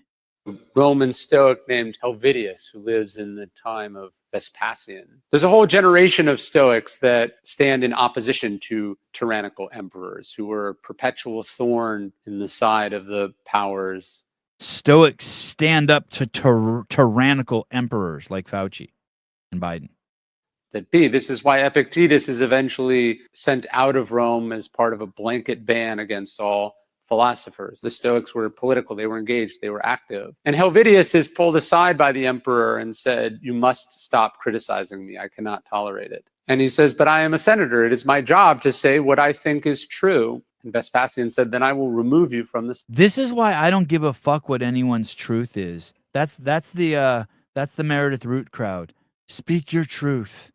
Stay true to your truth. He even writes here, Ryan Holiday, "Our job today, tomorrow, always is to be good." He doesn't know what good is. Do you know the amount of wisdom it takes to know what good is? To be wise. Do you know what it is to be wise? To be wise is to know there's no difference between yes and no. To be wise is to be able to hold 2 opposing thoughts in your mind simultaneously. To be wise is to know when someone's pointing into eternity. To stand up for what's right. He doesn't know what right is. No one, very few people. Does anyone know what right is? That's not what it is to be a Stoic. A Stoic is to be still and let what's right to happen. I think you Christians call it to give God control. To resist what's wrong. He doesn't know what wrong is. He took a stance in COVID, an enormous blunder. If you took that stance in COVID, and you're someone who professes to be someone who knows truth or who stands up for what's right and wrong, you need a deep, long year sabbatical in a cave. The consequences may change. The duty does not. Senate. And he said, "That is fine, but for now I am a senator, and I will go in and do and say what I think is right." Vespasian said, "Then I will kill you." Helvidius said, "Look, you have a job to do and I have a job to do. And so he went. And he was eventually put to death by Vespasian. The idea for the Stoics was that you did what was right, even though it was scary, even though it could cost you not just social ostracism like exile, but literal death. And so the Stoics were brave people. And I think it's important, though, that we do tend to celebrate physical courage. And physical courage is clear, it is rare, it is incredibly impressive. But moral courage is much more common in much shorter supply these days. Isn't it crazy? The guy who swam with the 10,000 fish. And not only that, attacked those who swam the other way.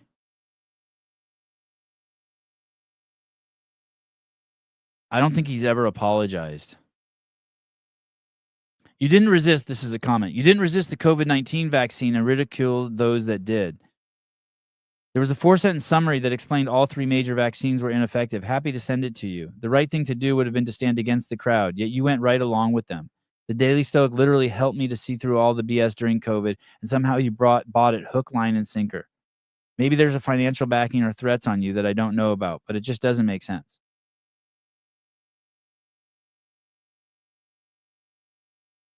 I guess in defense of Ryan Holiday, maybe that's the key there.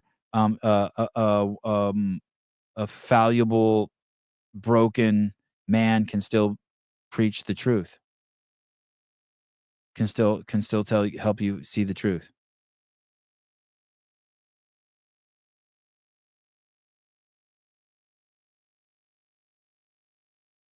Stefan, have you talked about Syndicate yet? No, I haven't been following. Well, I don't know what you mean by that. What about Syndicate? I think we will be filming Syndicate, and I think, do not quote me on this, JR is programming Syndicate. I think that was said somewhere online. I hope I didn't fuck anything up by saying all that. I like the guy who owns Syndicate a lot. He's a serious man. Very serious. Oh, we are streaming it. Oh, that's cool. That's going to be wild.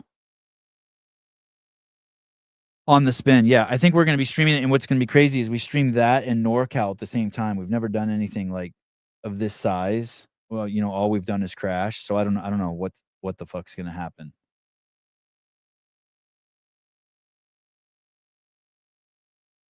Chuck Carswell was on the CrossFit podcast. If you don't know who Chuck is, you should go over and listen to that.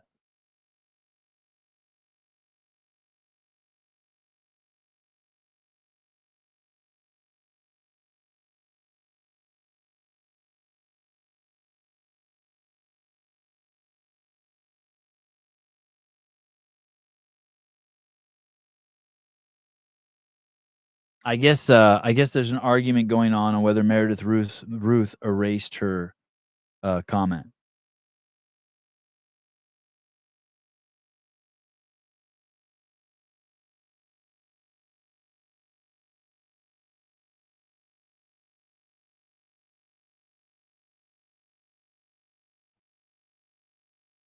I hope Meredith is equipped.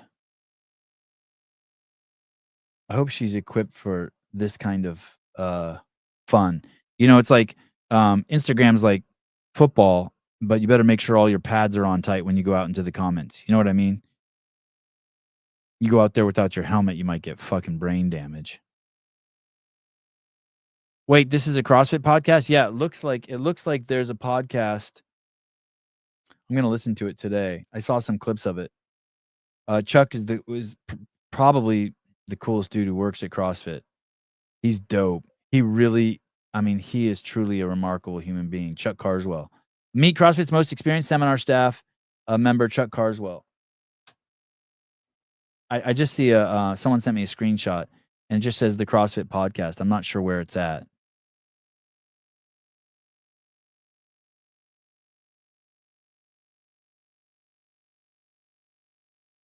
He's really cool. He's really knowledgeable. You're just saying that because he's black. Chuck taught my level 1. Yeah, Chuck is a treasure. I I wish Chuck had social media. I know, me too. I feel like few people know who he is, and he could be good for CrossFit. Dude, he's so great. He's so great. Great wife, great family. I know that this term legendary is thrown out a lot, but he's at the he's on the mountaintop, that's for sure. Friends with everyone. Not a pushover, not a kiss ass, no ass kissing. I've seen some epic battles between him and Dave over the years at the games. Like really intense, standing toe to toe. He's so cool. He garners, is that a word? Garners? I was gonna say demands, but I think the word is garners. Garners. Definition. The garners, gather or collects. Yeah, he garners so much respect. He doesn't even have to demand it. He just has it.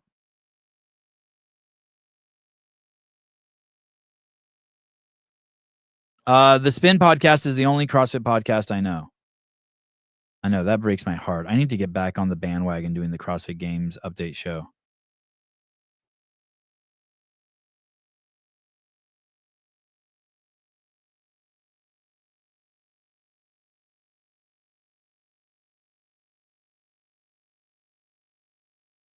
That lady is batshit crazy. I know, crazy. Yeah, Meredith. Yeah, she got a little crazy in her.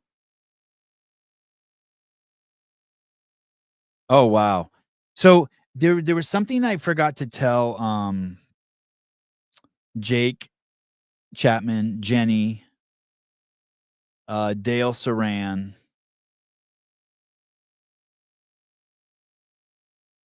Souza got just thrown in the fire.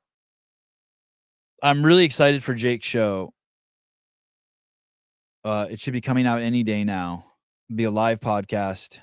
I'm not sure what his frequency will be. I think the time zone will be probably sometime between 11 p.m. and 1 a.m. Pacific Standard Time. So that's like 7 in the morning to 9 in the morning London time. But Jake, make sure you're prepared for just like maybe there might be a lot of negative comments. I mean, this crowd is so good. Everyone on this crowd is so good and so supportive, but you never know. And it is going to be very interesting. In that Daniel Chaffey interview that Pedro did with Daniel Chaffey, Daniel basically said, hey, a lot of people in Europe are like completely outside of the drama that the people in the US know, because there isn't a voice there for CrossFit, and that a lot of people there don't speak English. But I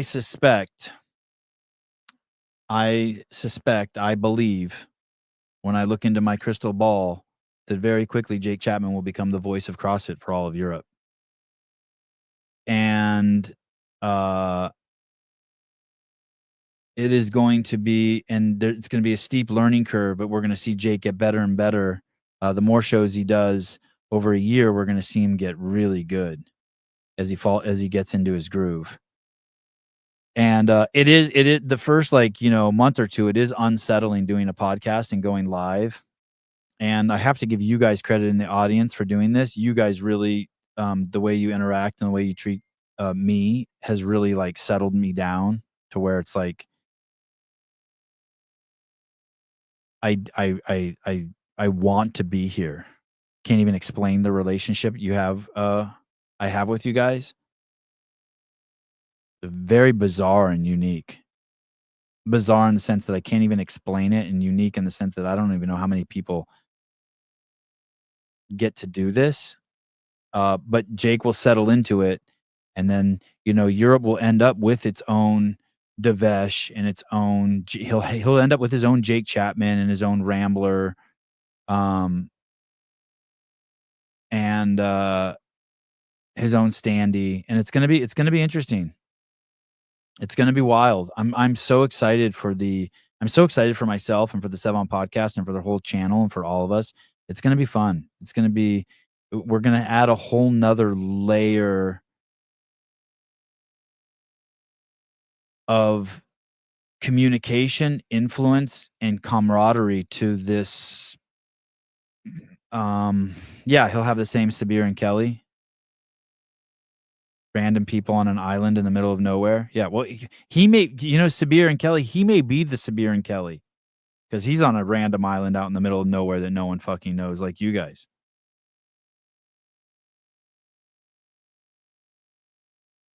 Yeah, I'm excited, but it could be a rough entry for Jake. I should have warned Jenny about that too, but I didn't.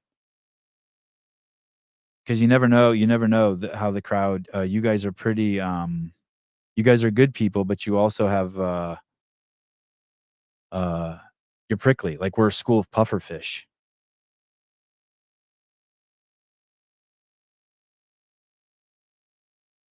Do you remember the Sevon explaining manipulation early in the podcast? Listen to him pump Jake. That is what he's doing to us now.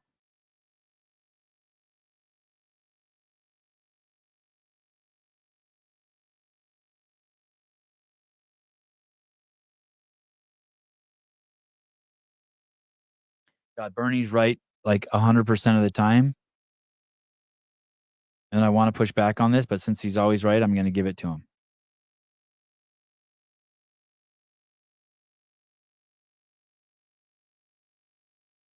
Bye, Seema. See you later. Oh, these do. The pufferfish don't swim in schools. These do.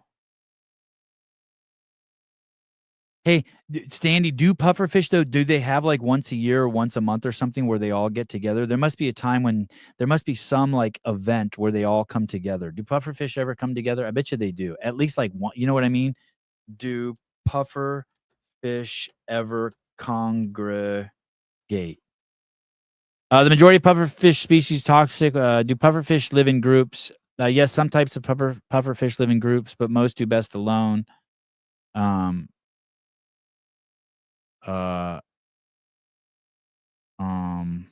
species like the dwarf puffer, the red eye, the golden puffers can be kept together. How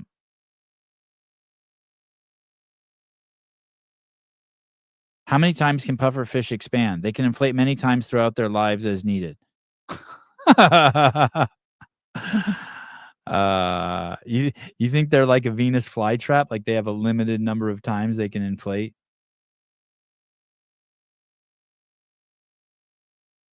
They do form small groups like once a year. Like I'm assuming they get together like once a month just to fuck each other, right?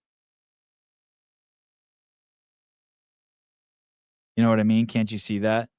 Like they know to meet by the jagged rock the first of every month when food stamps come out and they all just bang each other and then they separate. Maybe they fight a little bit.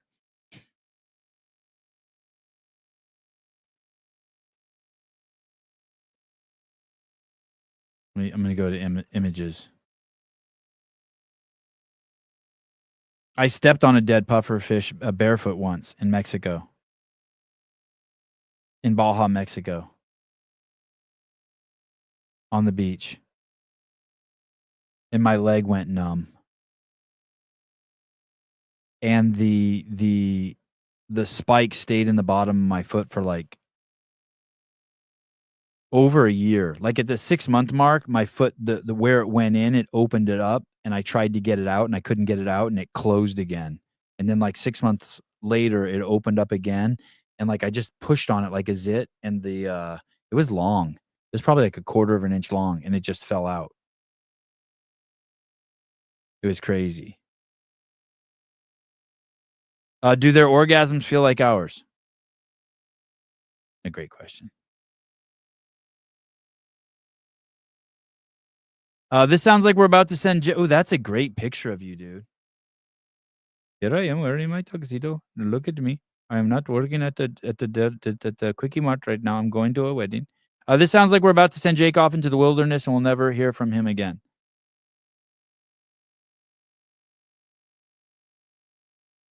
The ones I fuck don't have orgasms.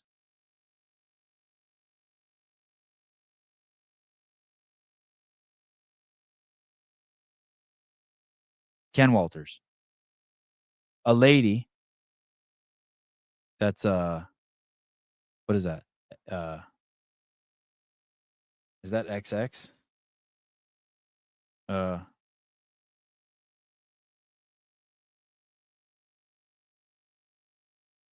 yeah.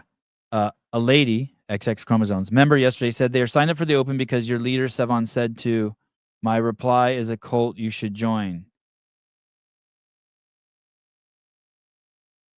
A lady member yesterday said, are you signed up for the Open because your leader, Sevon, said to. I had my CO. And I say to thee, follow me into the desert and fast for 40 days and do unto others as you wish they would do unto their mom. I'm working on it a little bit, my sermon.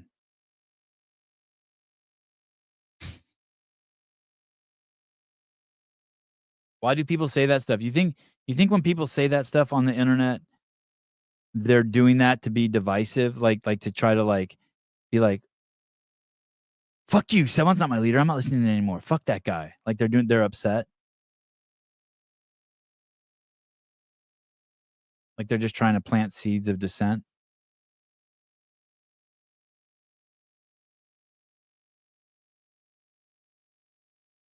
I was watching this Bible show yesterday. I think it's my new favorite Bible show. Bible stands for Basic Instructions Before Leaving Earth. And 90% That's a Wu-Tang song, bitch. That's not a fucking actual thing, you dumb whore. That's a fucking Wu-Tang Clan song. the fuck is Wu-Tang? Anyway, whatever. That's literally a fucking that's off of Liquid Swords. I know exactly what you're talking about, you dumb bitch. It's the last track on Liquid Swords by Jizza. It's a fucking Wu-Tang song. What if Dom would have talked to me like that? What if I was like, said to Dom, I was like, yeah, Jesus said you're supposed to pray behind closed doors so you can reap the rewards of the kingdom forever. And he was like, fuck you. That my belief. Yeah, this is what it's like studying. This is what it's like studying the Bible with Taylor Self. Beliefs don't line up with yours, you want to immediately call me a dumb bitch. Because you're quoting fucking Wu-Tang Clan as your fucking life philosophy. I don't even know what that is. Because you're stupid. The word Bible stands for Basic Instructions Before Leaving Earth. And 90% that's a Wu-Tang song, bitch. That's not a fucking actual thing, you dumb whore. That's a fucking Wu-Tang Clan. Oh my God. Wow, yeah, that is aggressive, right? That's very aggressive. It's very, very, very that's so aggressive. Oh my goodness. Oh my goodness. That's a whole nother level of that's Bible study mixed with a anger management class. Hey, what's up, dude? That's a Wu-Tang. That's a Wu-Tang. Hey. Dude, you thought you said the Taylor Swift comment. That was gold. Oh, that was Meredith Root. I know, so good. Here's the thing. Meredith should have a No, I said who just said that's how Bible talk would be with Taylor. Oh, I don't know if someone said that. I think someone said that. Kenneth DeLapp said, is that Taylor's cousin? And maybe from there I said, is that Bible? That's Bible talk with Taylor. I maybe I was inspired by something. That's fantastic. I hate to break up your Bible study. Yeah, please. I had to present this to you just to get shared experience. I'm not trying to be cool or nothing like that. Honestly, I've been with lots of girls who don't orgasm, and I don't feel bad. Don't feel bad. It's on them. I don't know if I've ever experienced not. I've been with lots of girls who don't have orgasms. So okay. I thought maybe I misunderstood your question. No. Doesn't have to do with that, but we can definitely talk about that after. Okay. Shared experience, man. I feel like we talked about this either on the show or offline, but I had a friend yesterday. I'm talking to them. He's telling me about, what's going on in his life, and he's getting into this and that and trying to find new work and all this other shit. And then he's like, but I've been dealing with this one thing with my wife, and I just don't know what to do, blah, blah, blah. And I'm like, you want to talk about it? Let me know what's up, bro. Basically, he says, with what's going on right now, the tyrannical behavior in the White House, this is his words, my wife and I are thinking of moving out of the country. Now, he lived in Portland for, I love this city. He's a really good guy at heart, but he lived in Portland for a long time, and now he lives in Spokane, Washington. So kind of liberal hotbeds. But I asked him, said, what about what we're seeing right now would cause you guys to think that maybe your lives are in danger? I said, Nazi Germany, obviously Jews needed to get the hell out of there because their lives were literally at danger. Other historical times where you got to go, otherwise you might die. What about what's going on right now makes you feel like you need to leave America? And there's a lot of word salad, a lot of nothing really factual, just a lot of CNN type talking points. And I'm just tripping because I don't know what else to say to people like him, friends like, let's face it, we all have friends like that just say outlandish things like that. Have you experienced that? Do you have any friends right now that are like, because of Trump, Elon, whatever, we need to leave America? No, but I will say this. Let me just throw this out there too. Do you know who? So you used Hitler is in Nazi Germany. El Salvador got a president, and El Salvador was the murder capital of the world. They were having like something crazy, like 600 murders a day or something crazy like that, right? And this guy became president. I forget his name. Let me see. They got a president a couple of years ago. What is this guy's name? I know who you're talking about. I don't remember his name right now, but I know who you're talking about. Anyway, so he basically locked up 2% of the country, put him in jail. He built a giant jail and put him in there, and murder went down to 0. It became the safest place in the world, like almost like overnight, dude. And so those criminals probably should have left the country. And so that's the complete other end. I just want to give perspective to it. If you're someone who's been doing bad things, like giving kids hormone blockers or supporting, the illegal aliens who, if you've been a proponent of releasing illegal aliens or anyone who's raped children or women out of jail, and you've been a proponent of that, or if you were raising money to get people out of jail who burned down Ferguson, shit like that, like you should probably be questioning. You should probably be like, okay, did I, because we have freedom of speech in this country. But if you were doing things to help violent people, you probably, or supporting kids being raped or trafficked, like there's that too. So they may have some valid reasons that they haven't come to terms with of why they want to leave. I know that sounds crazy extreme, but leaving, I'm with you 100%. I don't have any friends like that. I am around a lot of people who are stressed to the fucking max for some reason about President Trump. Which is bizarre to me because I can't tell you how fucking relaxed I am. Do you know what I mean? I just love the thought of regulation vanishing and the Department of Education going away and transparent research on drugs that are required by the government to take. Like, I love all that stuff. So, oh shit, I lost you. Sorry, hold on. So no, I think that they're not paying attention and they're just making shit up. They're just grasping at straws. You know what I mean? They're just completely. Yeah, there's definitely stories that they're telling themselves based off of fear and what they see in the news and everything like that.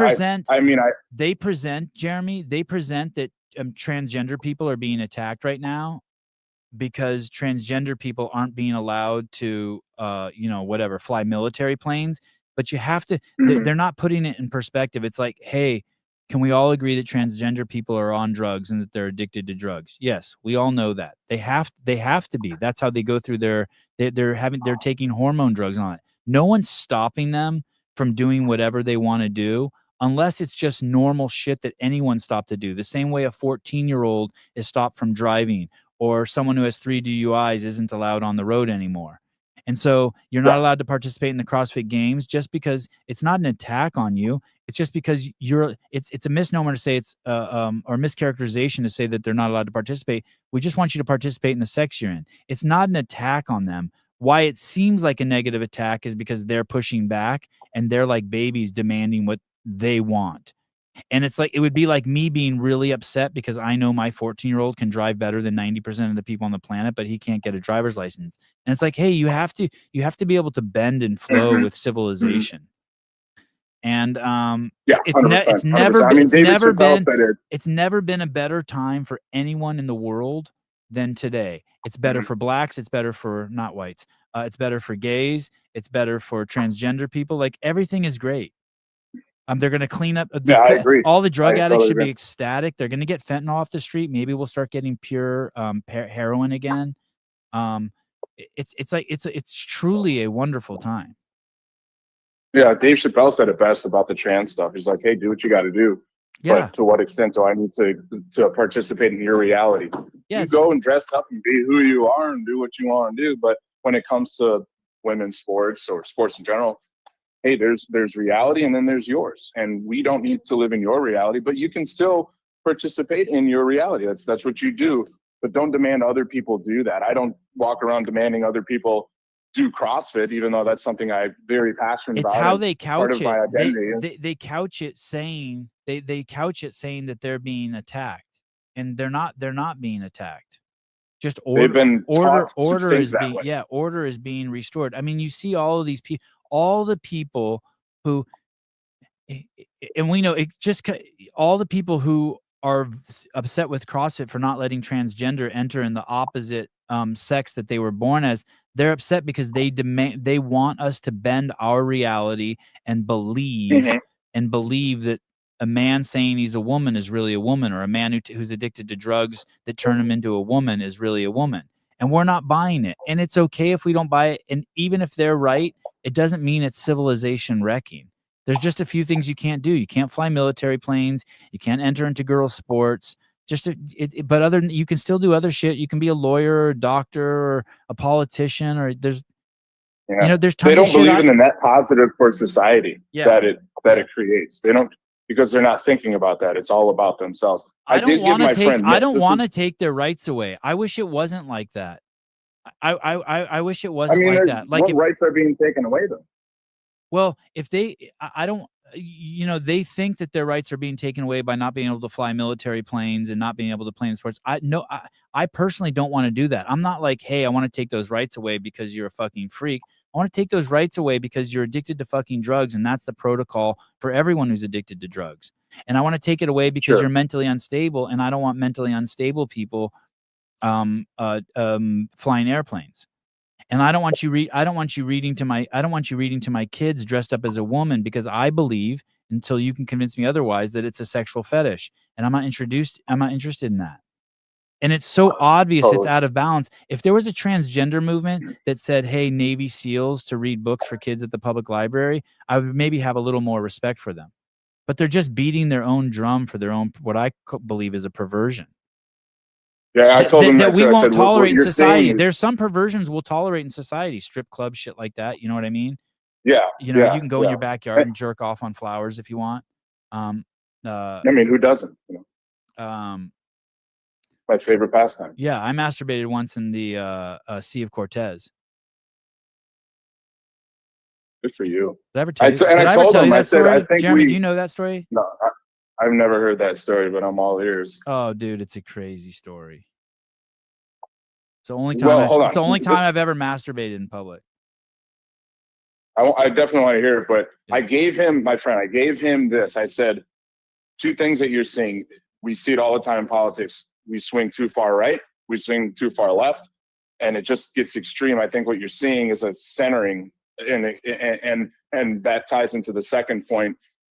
What we normally see, and I used to work for the government for over a decade, is a lot of inaction. And even the action that is taken is extremely slow, and it has to go through 5,000 emails and be approved by this, blah, blah, blah.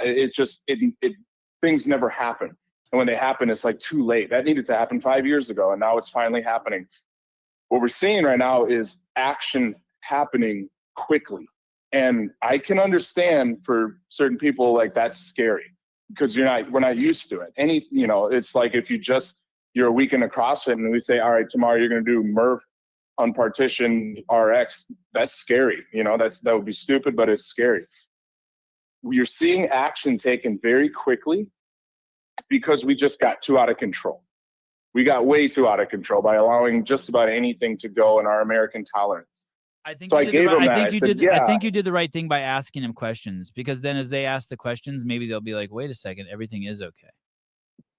And I hope so. And he's a smart guy. I think most of this for him is his wife, who he's married to. She's very strong in her liberal ways, and he isn't one to want to rock the boat at home. So like he kind of just goes with things. And I've encouraged him, like, hey man, sometimes I know you love her, but if you really love her, you got to push back on some of these things. I heard a crazy story. This is a little off subject, but I have this friend, an acquaintance, someone I chat with, who held a very senior position in the U.S. government, so high that the president of the United States would know their name, right? Intimately know their name. And maybe not intimately, but would know their name and the position they were in and who they are. And this person was really fucking good at their job and is a really stand-up person and is really intelligent. And I lost you. And this person told me that they got their job because of DEI. 100%. This person's like, yep, I was completely hired because I fit the DEI requirement. But then when this person during COVID wouldn't get the vaccine, they were fired. Kind of a crazy story. Little off subject, but kind of fits in there. By the way, your neighbor jacking off in the backyard is disgusting. No one saw me masturbating. It was like 4 a.m. I was in a completely desolate area all by myself as the sun rose in the Sea of Cortez with turtles and huge angelfish. It's a crazy story. I don't think I want to tell it right now, but you guys will love the story. It is so funny. It's crazy. Jake, you will absolutely love this story. I told you guys that story. I'll tell you how the trip started, but I'm not going to tell you the masturbation part. A buddy of mine, I was living in Southern California, and a buddy of mine called and said, "Hey, we're going to Southern California. We're driving down to Baja, Mexico. Do you want to go?" I was in my 20s. And I was homeless at the time. I obviously had a car. I had my truck. I had a truck. And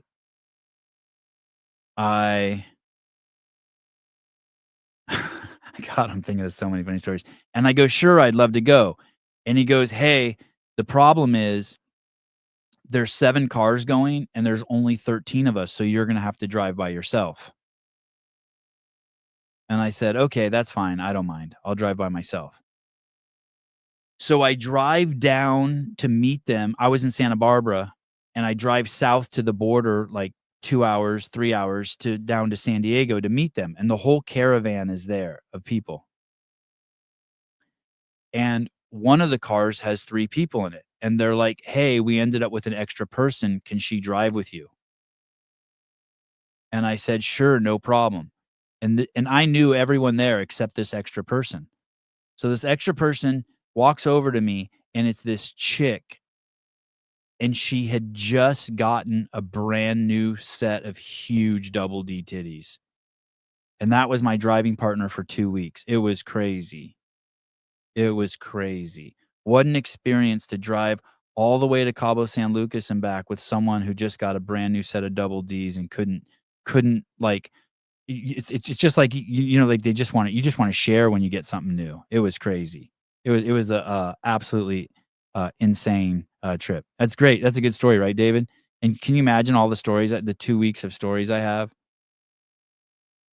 Hitting every pothole along the route. Dude, it was crazy.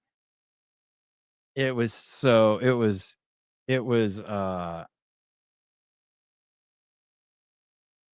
seriously, I should, it could be a movie. It could be like one of those boy fantasy movies.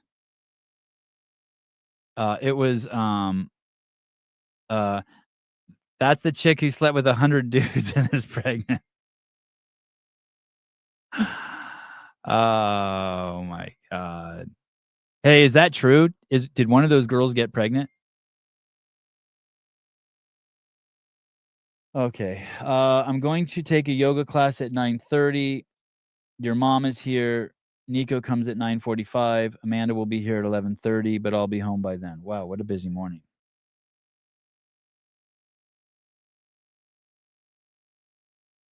What a story. That really should be a movie. I'm telling you, I've lived this crazy life. Yeah, this was the time I was imitating Jesus. That's correct. That's correct. That's correct. Emulating, Mr. Marv. Emulating Jesus.